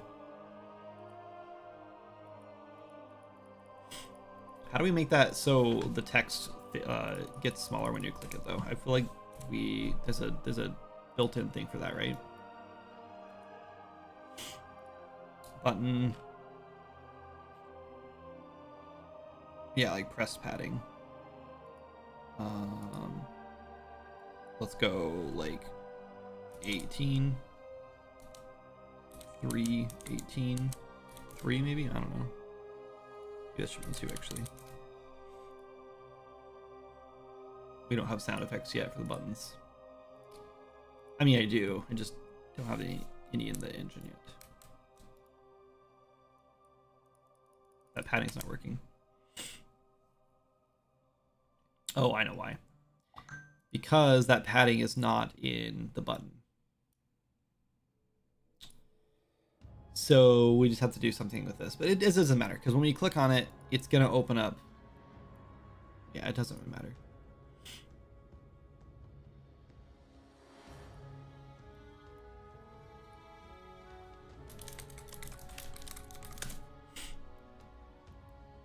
Okay, so we need a quest variable for our quest data.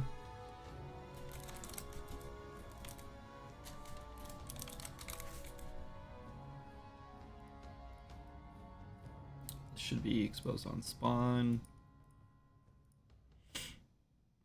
And then this button, when we click, gets called.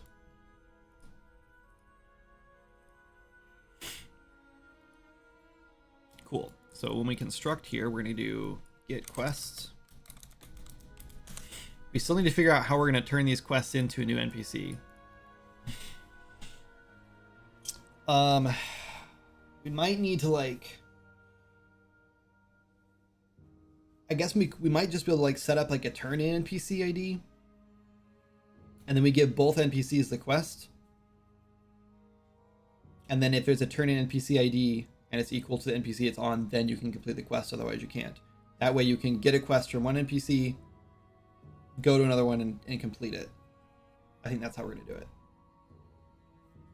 That's fine, let's go at it real quick.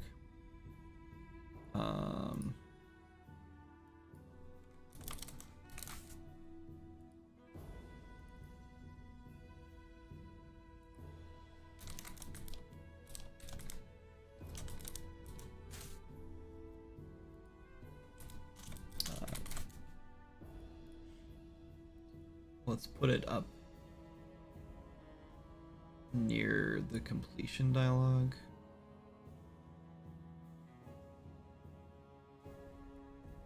I want to move this up to above the quest. There we go.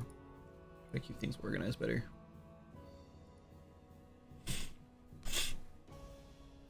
Okay. We're gonna have to build. We need like a quest manager thing. I think we're gonna build a component for that, and we'll stick it on our player state. I think our player state can have components, right? Pretty sure it can. I've never worked with player state before, which is kind of wild. Okay. All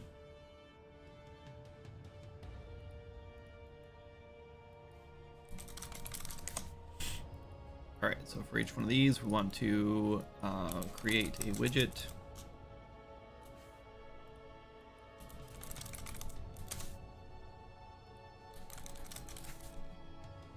Quest entry, quest data, grab our quest container, add child.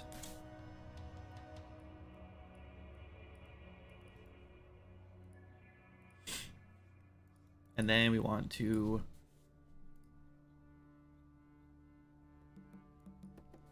assign quest clicked. And now we need to build some stuff in here because this is where we want to swap our we either like need to rebuild this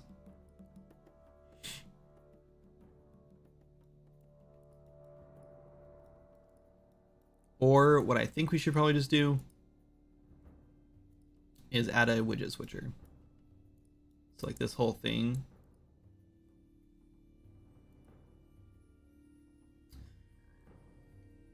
I think we'll keep the scroll box and we'll just replace this vertical box. We'll wrap this with a widget switcher.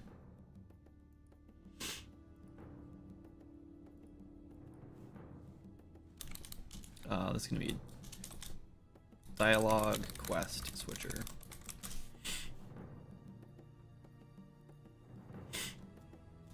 And then we're just going to grab this and duplicate it. Oh, we need, that's fine.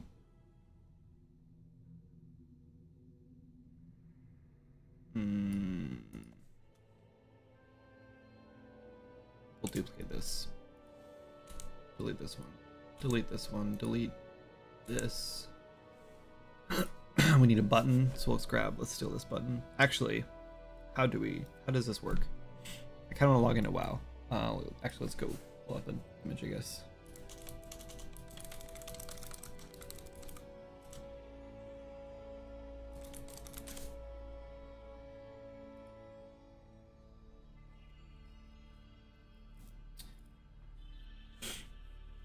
Okay, so what happens is we just have a button. This is a cancel. This turns to a cancel button. This is a vertical box.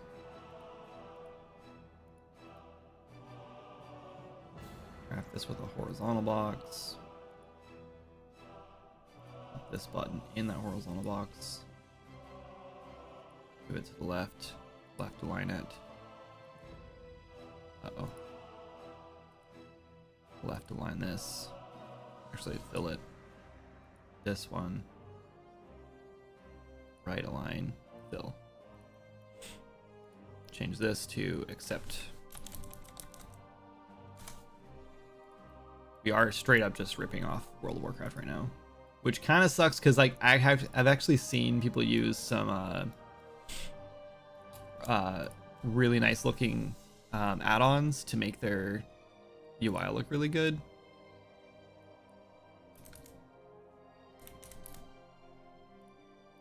So maybe we should actually think about revamping this, making it look nicer, but I think this looks good. People are familiar with this, right? And that's what we're trying to do is I've played a lot of games that were like meant to be like WoW killers, like back in the day when like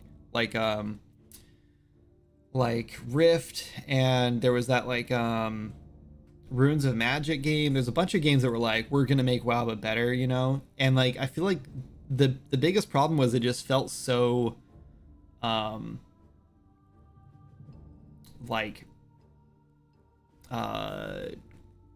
I trying to say?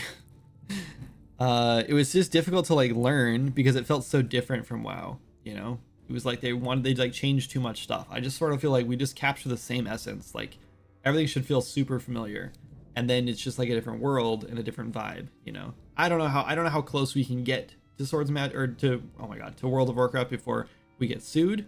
I'm not sure. But I feel like we're just making everything from scratch. That doesn't matter as long like I don't think you can copyright a layout for UI, you know. If so, I feel like Diablo would have a lot of lawsuits by now. Loot Boy, thanks for the follow. Sorry I missed that a while ago. Anyway, okay, so now we have this guy, which needs to be hidden by default. We'll turn this on when we switch to a page, unless, that's fine. We can't really put that. I guess we could put all of this inside of a widget switcher, but that seems like an unnecessary amount of work. Also, we need to make this work. This does not work right now, because I don't know how to hook this up to our scroll box yet. We need to figure that out.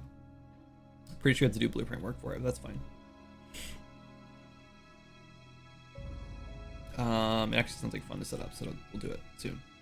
Anyway, this one, we need to change the button to this. This is going to be button underscore quest accept.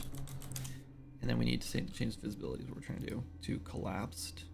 Actually, hidden. And then we'll change this text needs to be button text, I guess.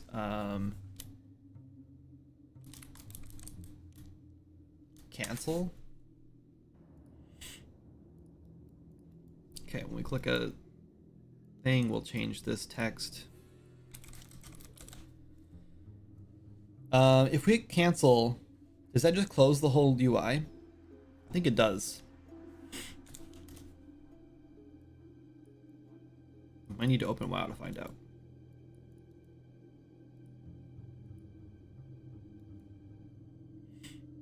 We're changing this button text to cancel. Maybe we just keep it on goodbye. Maybe it doesn't have to even be changed.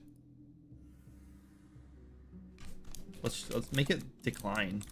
Accept and decline makes more sense than cancel anyway. I don't know why WoW has cancel. Oh, it does have decline. I'm an idiot. I'm an idiot. Okay, and then we want to change our widget switcher.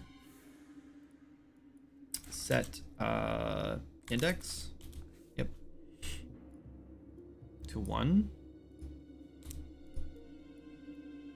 Yeah, I think when we decline, I think we don't go back to the dialogue. I think we just close it. You know?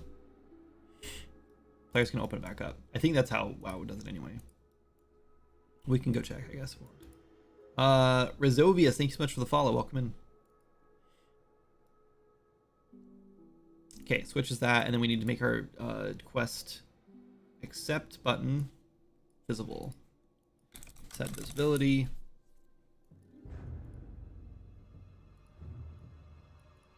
Okay, and then the last thing we need to do is we actually need to build all this stuff out. So before we want to switch all this, we should actually initialize. Yes, we do. Oh, but we need one more thing. We need to know which quest was accepted, which means we need to go back into here, and this guy needs an input. Quest data.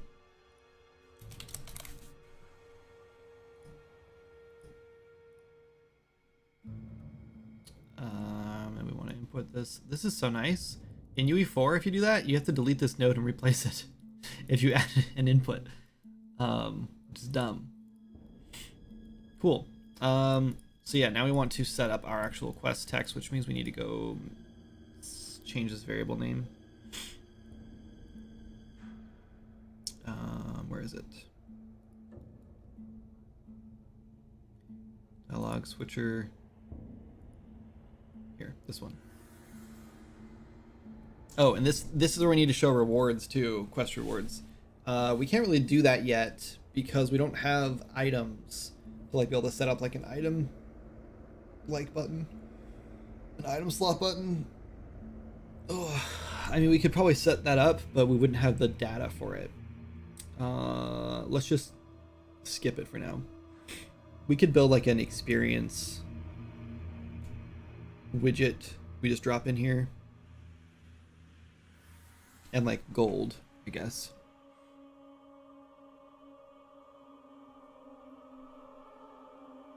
You know, that's something. Oh no, it does show. It does show gold. It doesn't show experience though. Classic WoW does not tell you how much experience you get for quests. Right?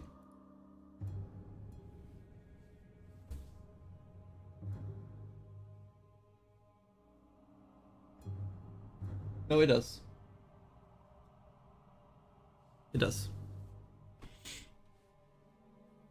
It's Captain Rancelot. How's the MMO going? Wow.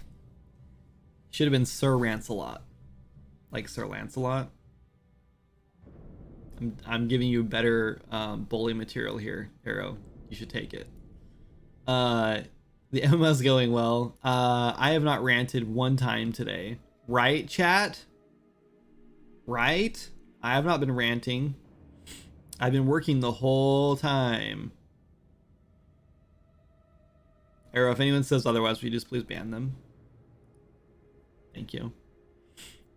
No, we've got a lot of work done today. We stopped the NPCs when you interact with them to talk to them. That's working. That's huge, right? That's about it. And we're setting up the quest thing right now, so you can accept quests. So there's that. So many lies, man. I would never just sit and rant about stuff for like 10 minutes, especially not like retail WoW and frustrations and stuff. No way. Set text.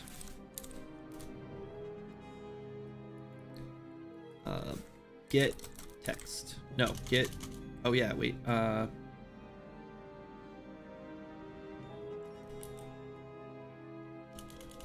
Wait. What am I looking for? Quest. Start dialogue.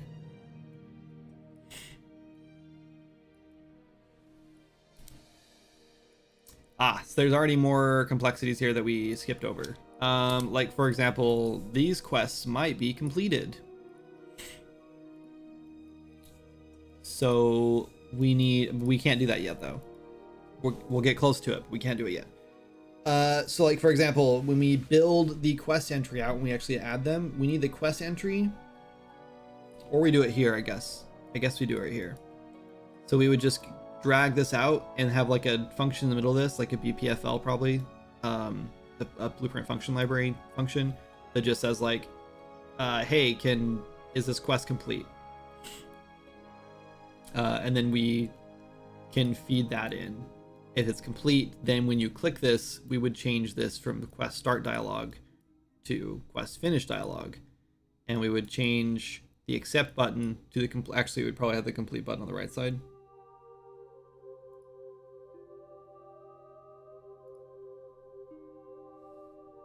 Probably.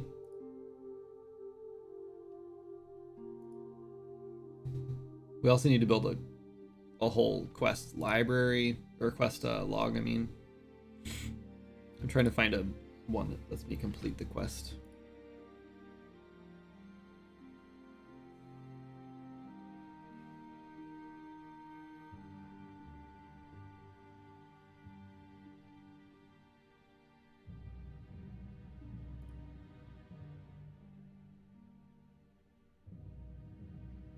Yeah, so like I don't like this.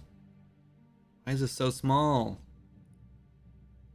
No, I don't want to do that either.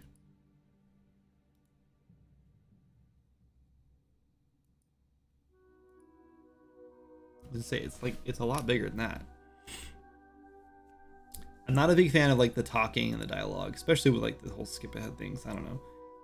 So I think we're just gonna ditch this idea. I don't know.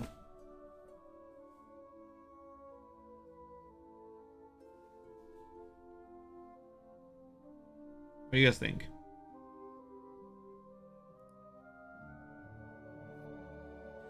What's up, Lanny? Didn't have time to chat around the last time, but how's the MMO going? What's the background on that project, and how did the second point and click game go? Yeah, so Seeking Adventure is the point and click game. It's I guess it's a point and click game. It's more of a search and find RPG. It's still in development. We haven't touched it in months, but I have a meeting literally tonight with a publisher for it. So maybe I'll know more tonight, I'm sure, if this is actually a possibility or not. But if there's if we get the publisher on board, it's going to be much bigger than it was originally planned. Not the game. The game is still planned to be small. I'm not going to expand the game to meet publisher demands or anything like that, unless they want to pay us to do it. Then that's fine. So yeah, I'm thinking we won't get any funding. I don't think we need funding for it. I can knock it out in a month. There's not a whole lot left to do. It's just mostly building levels, which is fine, and some puzzles, and then I want to build a boss fight for it, and that's about it.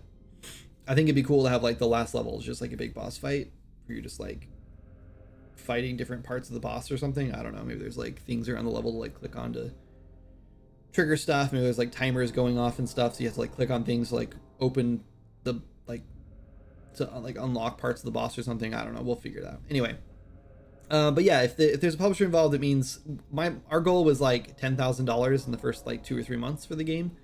That was our if we can do that, then it's a successful game, because it's not a big game at all and it's just something we knocked out in a few months.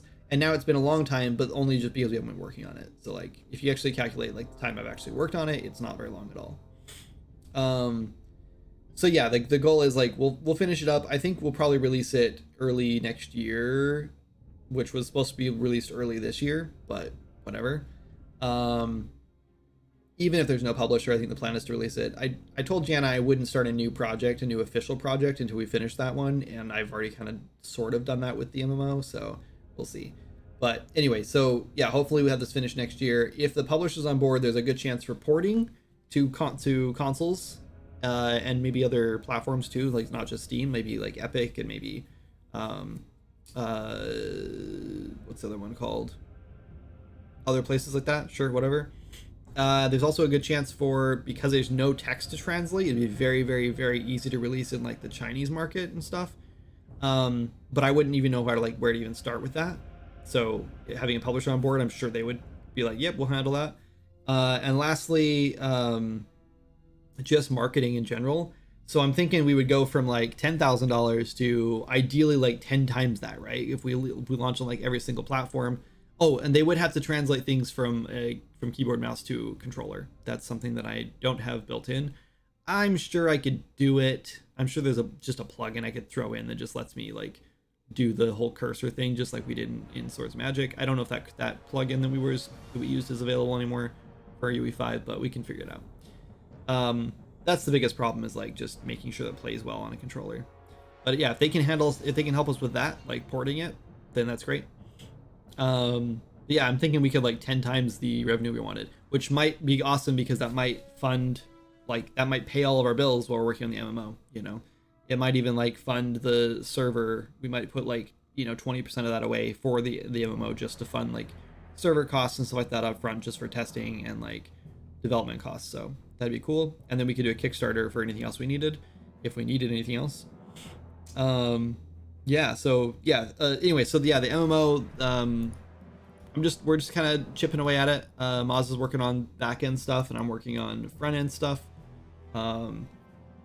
Yeah, this looks old, not very cool, but I'm not sure how else you would do it. The UI. What? This UI? This looks old to you?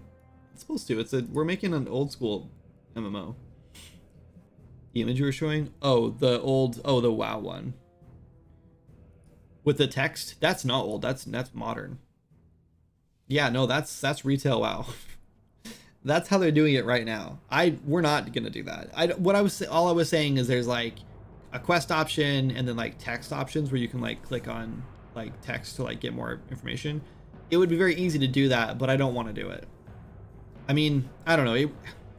It'd be super easy to add it, right? We literally just add another array of dialogue options, and then we just put in each one of those arrays just be a struct with here's the dialogue for that option, so you could and we could maybe we could even chain that, right?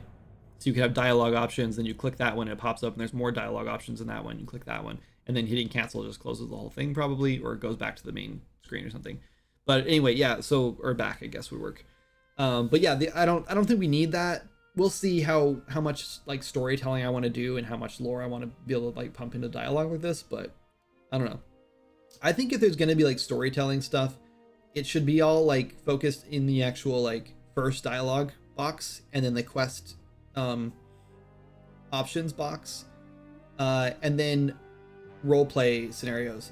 What I mean by that is like when in, like, so let's say you're turning in some epic enchanted ring or something, right, into like the NPC. So you bring it up and he's like, now all I have to do is destroy this ring so it doesn't get into the wrong hands. And he like monologues this like with a speech bubble over his head, or maybe in the chat box, I don't know. And then he like walks over and like hits it with a hammer or something and explodes, and he like falls back and whatever. Like we like role play that whole thing out, so it's like a whole sequence of like events that happens. And then he could like be like, now that it's destroyed, you know, so and so will never get it, and we've done whatever. And then like that's how like we tell the lore, right? So it's more like show don't tell rather than just reading a bunch of dialogue. I think that would be a much better way to do it, personally. So I think I'd rather do that, rather than just have a bunch of text in the dialogue. That's a lot more work to do it that way, trust me. Like, don't get me wrong, but worth it? Probably. Why not speech bubbles? Yeah, it would be speech bubbles. And you click the bubbles you want to say. No, I don't want to do.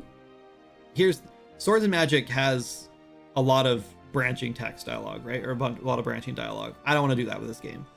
I want this game to be way more simplified. One, because it's way easier to build content with it this way. I have to type out like, you know, some basic dialogue. You guys, like I literally did it a second ago on stream. I don't know if you guys saw. We made a new quest for this test quest, and I literally wrote all this stuff out, and I wrote enough stuff for a quest in like 45 seconds. Like there's a whole quest, right? It doesn't have to mean anything super complicated. Yes, I would need to add in like the quest NPC, and I have to add in the item you collect. I have to set them up as like loot drop. I have to like tag that as like, this is a quest item, so it should only drop during this quest, whatever, things like that. Like there's still more work to do, but within like 20 minutes, probably, I'm assuming, I can have an entire quest built. Whereas with Swords and Magic, it takes me several hours to make an entire quest because I have to write tons of dialogue. Every NPC involved has to have custom dialogue for it. I have to do like all these different like events and like stuff. Like it's just so much more complicated than I want it to be. I want this to be very simplified, so it's extremely easy to make quests. And the nice thing is that that's how World of Warcraft is too, and I just want to go with something like that. I want it to be very simple. So, show not tell. Yeah, exactly. Yeah, this site looks good and modern. Yeah, that's the plan. We'll see what happens. Anyway, so yeah, when we click on that text here, it should pop open to show this dialogue, and then that should be being set correctly. We set that dialogue, and then we switch to the next one. So we won't be able to complete the quest yet, but we should be able to click it and then accept it, but it doesn't actually do anything when you accept it. It'll just stay on that same screen. Oh, now we have two quests. Right, because I added the one manually. Okay, cool. The first one's not going to have the right thing on, so we need to add this one. Boom, there's our quest information. This will have the rewards on it. You can click accept, nothing happens. Decline closes the whole thing. I can click him again. Back. This one doesn't work because that's the manual, the one that decided to set it manually. Let's turn that off. I'm very happy with this, how this is like turning out already. I know it's very simple. This is not like a huge complex thing we're building, but it's still exciting to like have this mostly working already. Isn't it so much fun starting new projects? Yeah, it is. It is. And then it gets not as much fun when you start having to do all the tedious stuff. But yeah, it's when things start coming together, it's nice. It's really nice. Don't worry. I'm getting better at drinking. One day I will know how to drink without pouring it outside of my mouth. Not today, but one day. Hey Kindred, do you like compasses? In real life, or like video game compasses, like that tell you like the direction to go, or just like a compass that, you know, there's one in Swords Magic, so yeah, I guess so. Very happy Maz is working on an MMO. He's always wanted to. Yeah, do same. I think Maz and I are both in the same boat. Like I think many devs are, but like Maz and I are very much like, we were the devs who like, you know, well, we can make video games. Let's make an MMO. And it was like, oh yeah, we can't do that. Okay, fine. We'll make dumb, boring video games, and then one day we'll make an MMO. I think him and I are both in the same boat. You want to critique my in-game compass? Maybe. Sure. Not right this second, if that's okay with you. But I will do it. Is it okay if I do it off stream? Sorry, Arrow. Normally, if I were working on Swords of Magic, I would drop everything to go do that for you. But this project's actually fun to work on. Sorry. Swords of Magic, I'm so burnt out on it right now. I don't want to touch it, you know? Like, I have to fix some bugs before we tear down Witch's Eve in like 4 days. So that means in the next 4 days, I do have to open it, fix bugs, and take down Witch's Eve, and then get a build out and test it. And that already is like, do I have to do that? You know, like it's already like pulling teeth. Definitely guilty of wanting to create an MMO. Yeah, aren't we all though? I think all of us at the end of the day is like, anyone who like played MMOs as like a kid or whatever, or just like likes the idea of an MMO. Even if you don't really like MMOs, like I still feel like the idea is like, man, if I could make my own though, I would like MMOs. I still think there's still something there. Okay, do we show objectives? I need to... We're opening WoW. I can keep like Googling this, but I just feel like this is not going to be the same.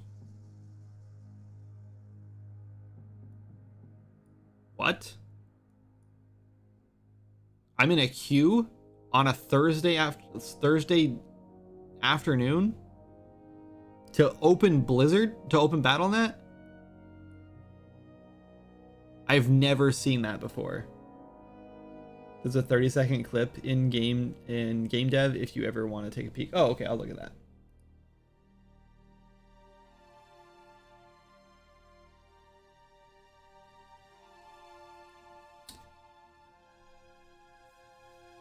Miles, are you still here? You asked me how the item data is in Red, or how is item data in Redwood? I don't know. I think Golfer shared some stuff with me. I don't know if we need to worry about item data at all. If we're gonna do like,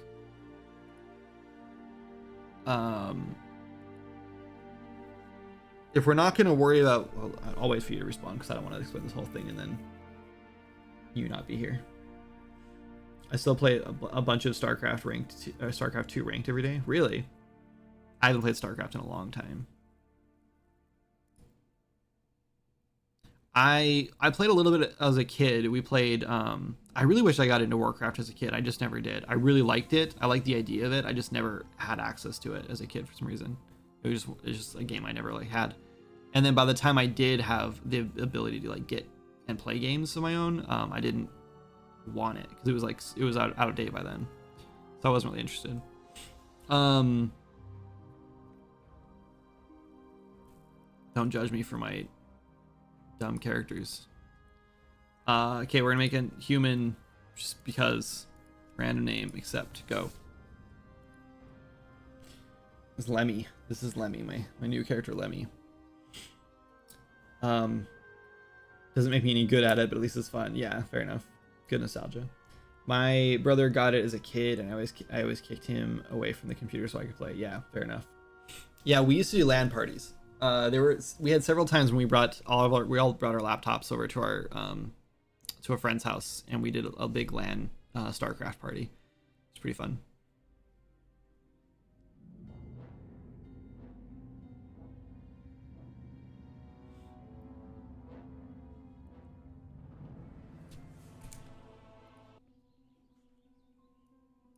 I don't think we need a damage meter. Okay. Hello. We click here. This pops up. Quest objectives. It does say quest objectives on it. And it has the name of the quest at the top. So we need to add a thing for that. And then we need a quest objectives thing. And there is a scroll bar. Okay, we're just going to Alt-Tab out because I don't want to lose this. Where's Unreal? I have so much stuff open. Okay. I can close some of this stuff, actually. I can close that. And I can close this guy. And we can close the launcher so someone else can log in, I guess. We can close this. Okay. I never played WoW, but it looks so 2000s, kind of ugly. I mean, I guess I can see that. Honestly, when I log back into it, so I started playing retail. Well, okay, so I started playing classic when I first got back into WoW this time. And I started playing classic and I was like, yes, this is I needed this nostalgia hit. I'm so excited about this. And then I was playing with Matt, and Matt was like, let's try retail. So we switched over to retail, and retail does look way better. Like, the Dragon Isles is like gorgeous. The new zone in War Within is gorgeous. Kaz Algar, whatever it's called. It really, like, the art really is like a next level. It's so good. It's just beautiful. All the mounts are beautiful. All the like armors are awesome. Like, the character models are so much better.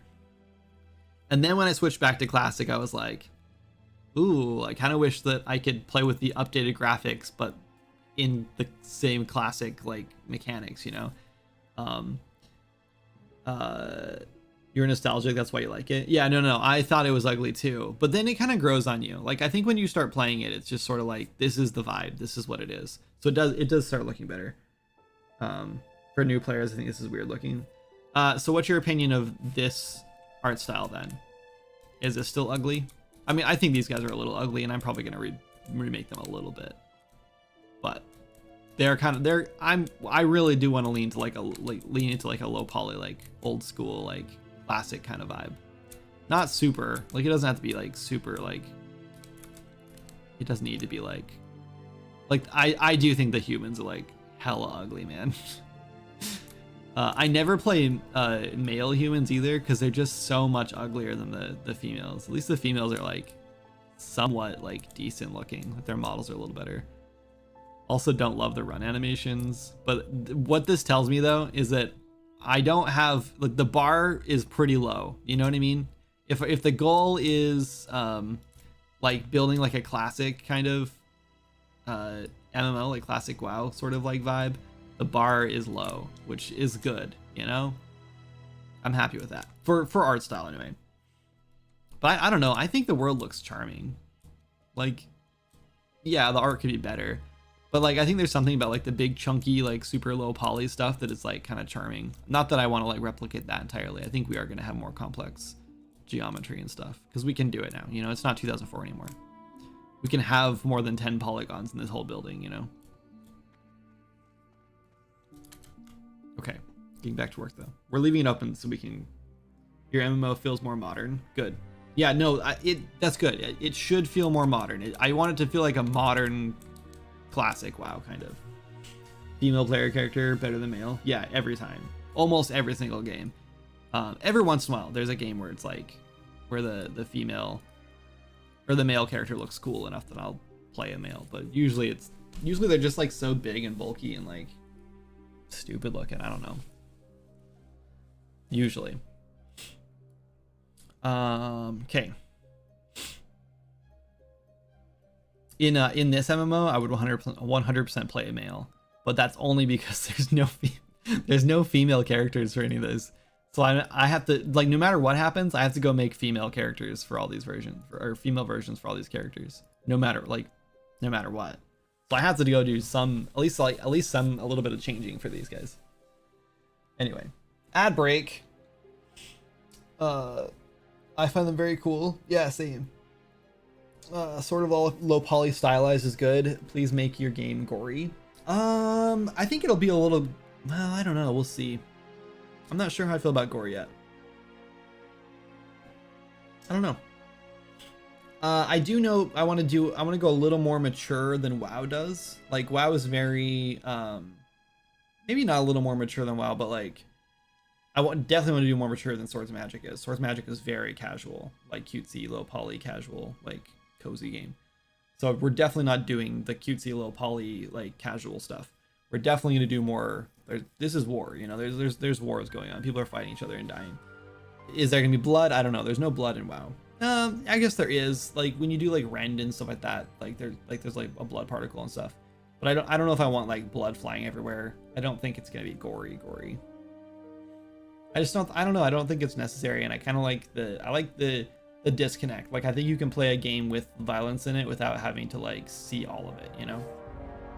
Plus, then it's like also open to other markets too. Like, I don't think you can have games with blood on them in like China and stuff. And it also opens up to playing with kids, which is important for me and Kindred games in general. I don't think I can make a game that like kids couldn't play. That would be weird to me. Not like children, but you know, like kids, like, you know, 10-year-olds somewhere in there. Yeah, for me, it's like if there's no blood, it's lame for me. I don't know. And if corpses despawn and stuff, that's all the stuff I find lame. Yeah, our corpses will despawn, but just probably similar to how World of Warcraft does it. They'll probably stick around for like 30 seconds, a minute. Speaking of kids, DD just had an idea to add local co-op to Tinker's Ascent, and I like it. We might do it. Oh. Uh-oh. I'm going to warn you right now, Arrow. This is a very, very slippery slope. This is how Swords of Magic started. I was like, we can add co-op. That's easy. I'm warning you right now. Everything is about to get twice as complicated. It won't be proper co-op. Oh, okay. Are you thinking like I think I know what you're thinking.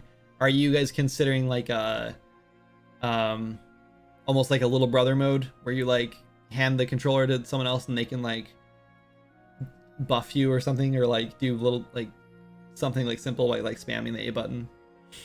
They don't get a camera. There'll be a second player they can move an NPC around the main player, but they don't get a camera. Oh, okay, interesting.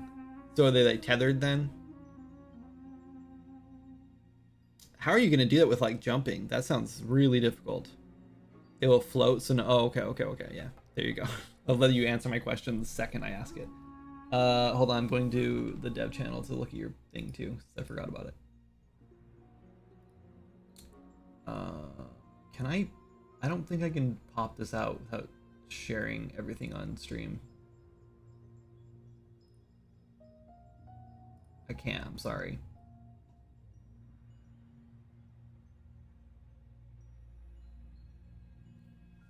Oh, that little robot thing is so cool. Is that a K-Kit asset? That's like a leveled up K-Kit. Oh, all right. Sorry, I was not paying attention to the compass. Yeah, very Skyrim. I like it. That's pretty solid. I like that a lot. That works really well in your game. The nice thing about compasses, especially like that, is that is K-Kit modified a bit. Nice, looks good. The nice thing about them is that it doesn't take away from exploration. It gives you a direction, but it doesn't spoil anything, which is why I've always kind of been against minimaps, because I think players just like once they realize there's a minimap, they just keep staring at it.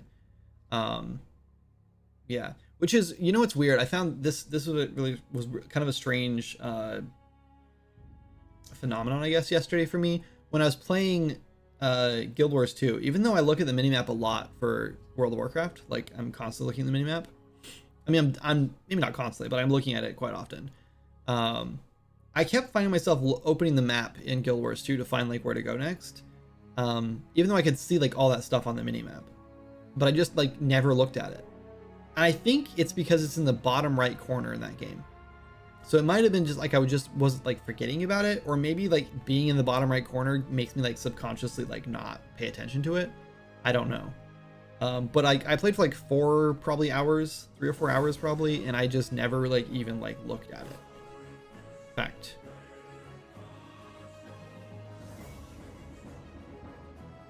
how long did I play? 3.5 hours. 3.3 hours.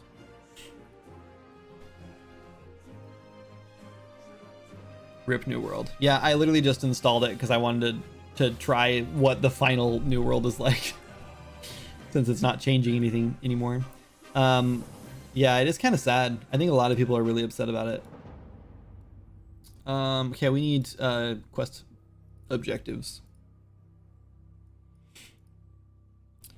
UI, new interface, blueprint.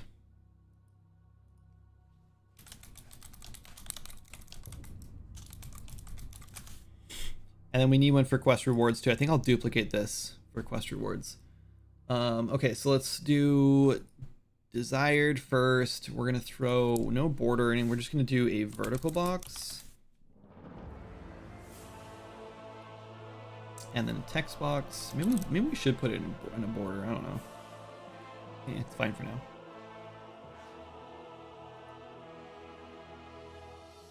We're gonna do. I don't even know. We'll just drop it in and look at it soon. I guess we'll just do like 24. Oh, this isn't gonna work. I don't want this here. Let's switch this. Hold on, we're gonna switch. What are you doing? Okay, we're gonna switch this to replace with horizontal box. Yeah, my bad. Okay, this is gonna be then. I was thinking we need to put like at the top like what the like say quest objectives, but that wouldn't be in here. This is gonna be like dynamically layered in. So I'll put that on the other page. New World went from 40k players to like 8k after the announcement. Yeah, I mean, I watched this guy Zaryu, who streams World of Warcraft. He's one of the bigger streamers, especially for classic WoW. He plays hardcore. And while watching his stream yesterday, we were talking about the announcement, and so many players were in there watching, or so many viewers were in there watching, saying, "I'm coming from New World. How similar to New World is WoW? Should I try WoW? Should I play Classic? Should I try Retail?" Like, so many people were coming and asking questions about WoW because they're looking for a new game to play. And that sucks, man. Like, it really sucks because, like, this is what I was saying the other day, is like, once one player says, "Hey, this game is dying," then another player hears it and they're like, "Oh, then I'm not going to play it," you know? And it's like this rippling, like, vicious cycle, you know? Because like as soon as players know that the game doesn't have longevity, and I don't know why, like every game is gonna stop one day, right? Like every game is eventually gonna stop getting updates. Like I don't think World of Warcraft's gonna be around in 200 years, you know what I mean? But neither are we, so I guess maybe that doesn't matter. But I think like it's like if players think that their MMO is not gonna be around, or not getting updates for the next like 10 years, 15 years, 20 years, however long they think they're gonna play for, then there's no reason to play it, and that's crazy to me, you know? Like, you still have another year. Like, you can play New World and enjoy it for another year, and it's not going to change. Like, we probably weren't going to get an update for it anyway in the next year, you know? Not Fortnite, that game's here forever. I don't know, we'll see about that. We'll see about that. I'm sure that's what people thought about, like, other games prior to Fortnite, too. I can't think of any. Like Second Life. I think Second Life still is actually around, but I don't know if any people are playing it. Many people are playing it. I wish you much success with this project, my man. Thank you so much, KJL. Appreciate that. Let's see. Yeah, most people who play the demo ask for some kind of compass or map. Yeah, I think a compass is a fantastic idea. Even if that's like just there for simplicity purposes, it's just easier to make than a map. Worth it. I remember we had like 8 Swords of Magic community people playing New World. Yeah, that was cool. That was like when it first launched. I think it was pretty decent at launch, and then I don't know. I fell off pretty fast. Anyway, I don't know. It is weird to me, like knowing that the game's only around for another year. A lot of people are like not interested in playing it, which is weird because now I'm suddenly want to play it. You know, I was actually thinking about playing it anyway because like I think Mozzie, I think you were telling me that the new update was really good and it was getting better. But yeah, it sucks. It scares me a little bit, you know, like we're just starting a new MMO, and then like one of the big 5, I guess, like the top 5 MMOs in the world, like suddenly just like, well, we can't afford this anymore, we're shutting down. It's a little scary, but you know, I don't think we're going to be offering anything even close to what New World offers in like terms of tech or visuals or content or anything, you know what I mean? So like I also think that like as long as we're really smart about what we actually can offer and the amount of content we can deliver and the time frame we can do it in and the amount of money we'll be making from it, then I think we're going to be fine. Don't make me sad. About what? Second Life? I'll try not to make you sad. Okay, we need a color. Let's make this a little brighter so it stands out a little more. Maybe we should actually make this.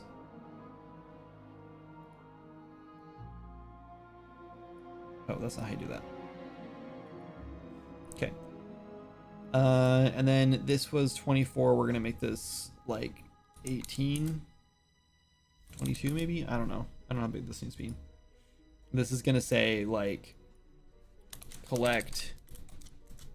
Actually, what did that say?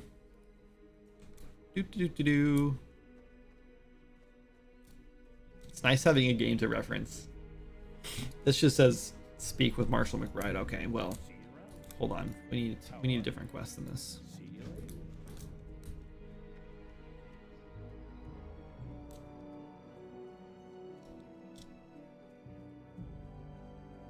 Fortnite is the roach. The AI will be playing Fortnite long after we go extinct.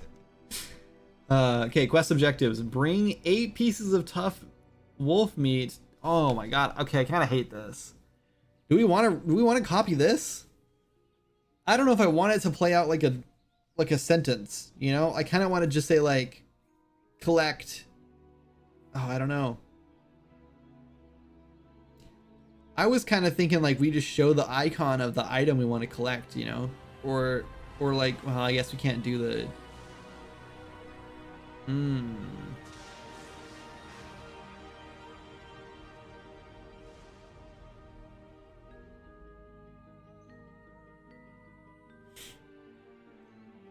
I was thinking more simplified, more like instead of like a whole sentence about what to do, it was just gonna say like collect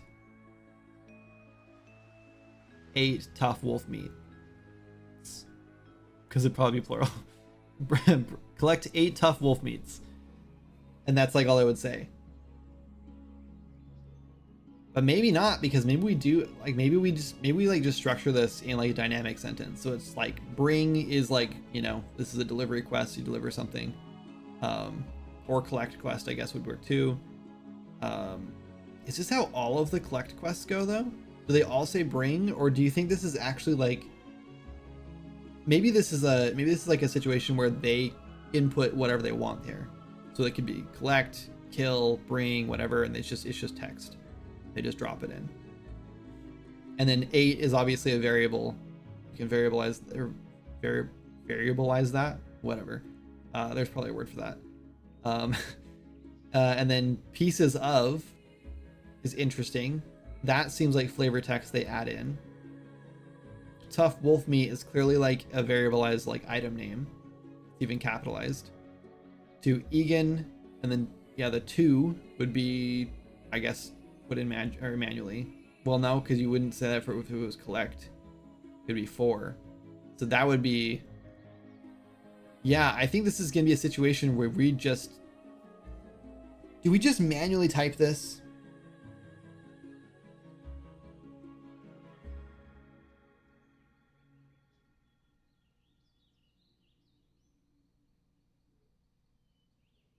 Like, what happens in a quest when you have to collect multiple things?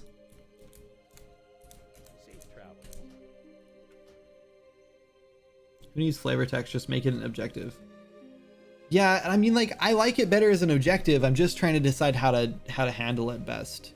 Like, I really don't care if it's flavor text. I don't think it needs to be a whole, like, you know, complete sentence.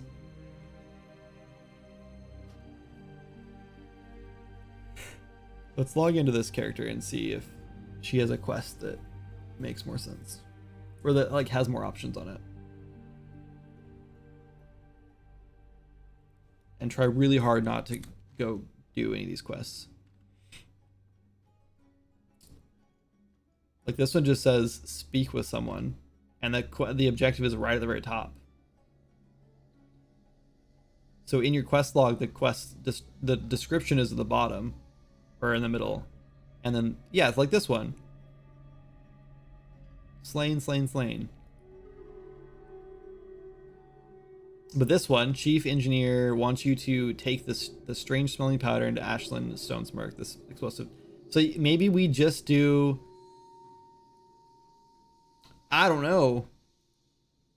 Mercenaries, this one has a whole thing, has hired you to kill 4 blah blah blah. Okay, so this definitely has like dialogue in here, but I wonder, so here's what worries me. I don't want to build this in a way where we have to type this whole thing out to give like a what, like this is your what to do.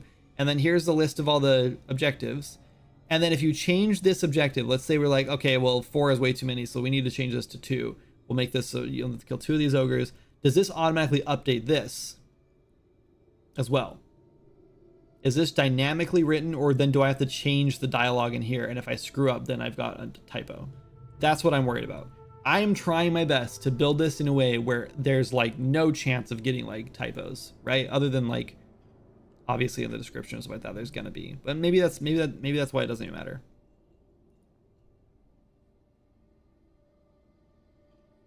This one says kill all sooty, then show your handiwork to Daryl. Yeah, this is all just gotta be flavor text.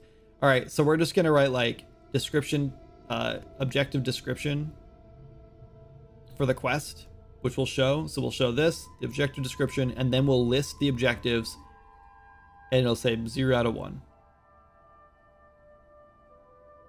That's how we're gonna do it.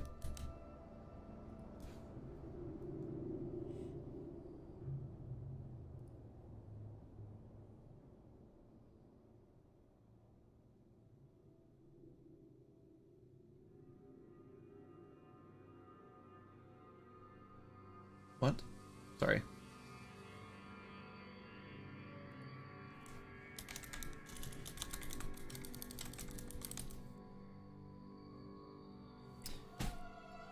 God damn it. Okay, so I shouldn't be looking at Discord while I'm streaming. My little brother just sent me a text or a message. I don't know if I can even share this. I don't think anyone's watching who would even care, but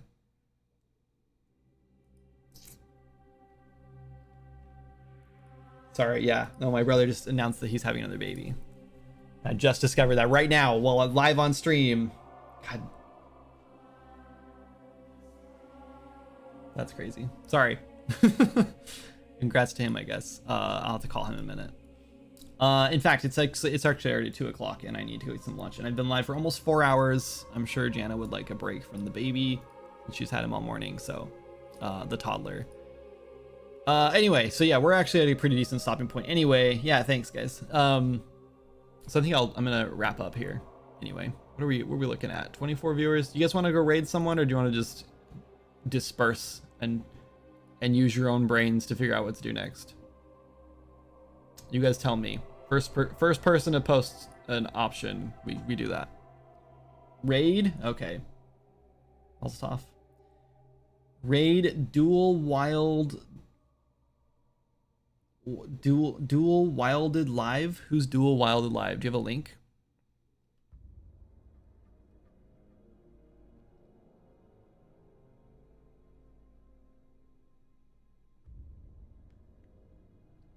I can just search it, I guess. Dual wilded live. Okay.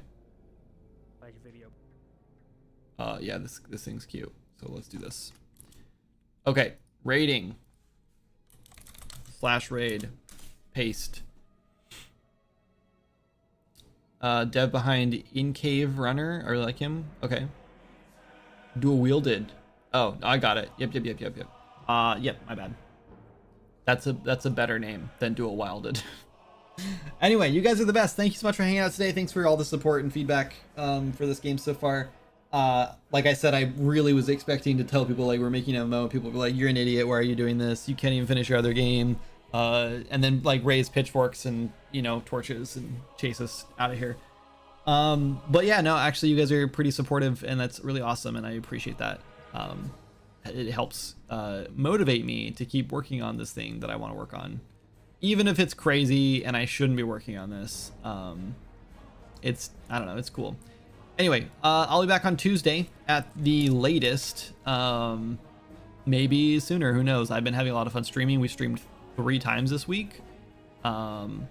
Maybe tomorr's Friday, who knows. I have been streaming randomly on Fridays, so maybe you might see me tomorrow, but I'm not making any promises.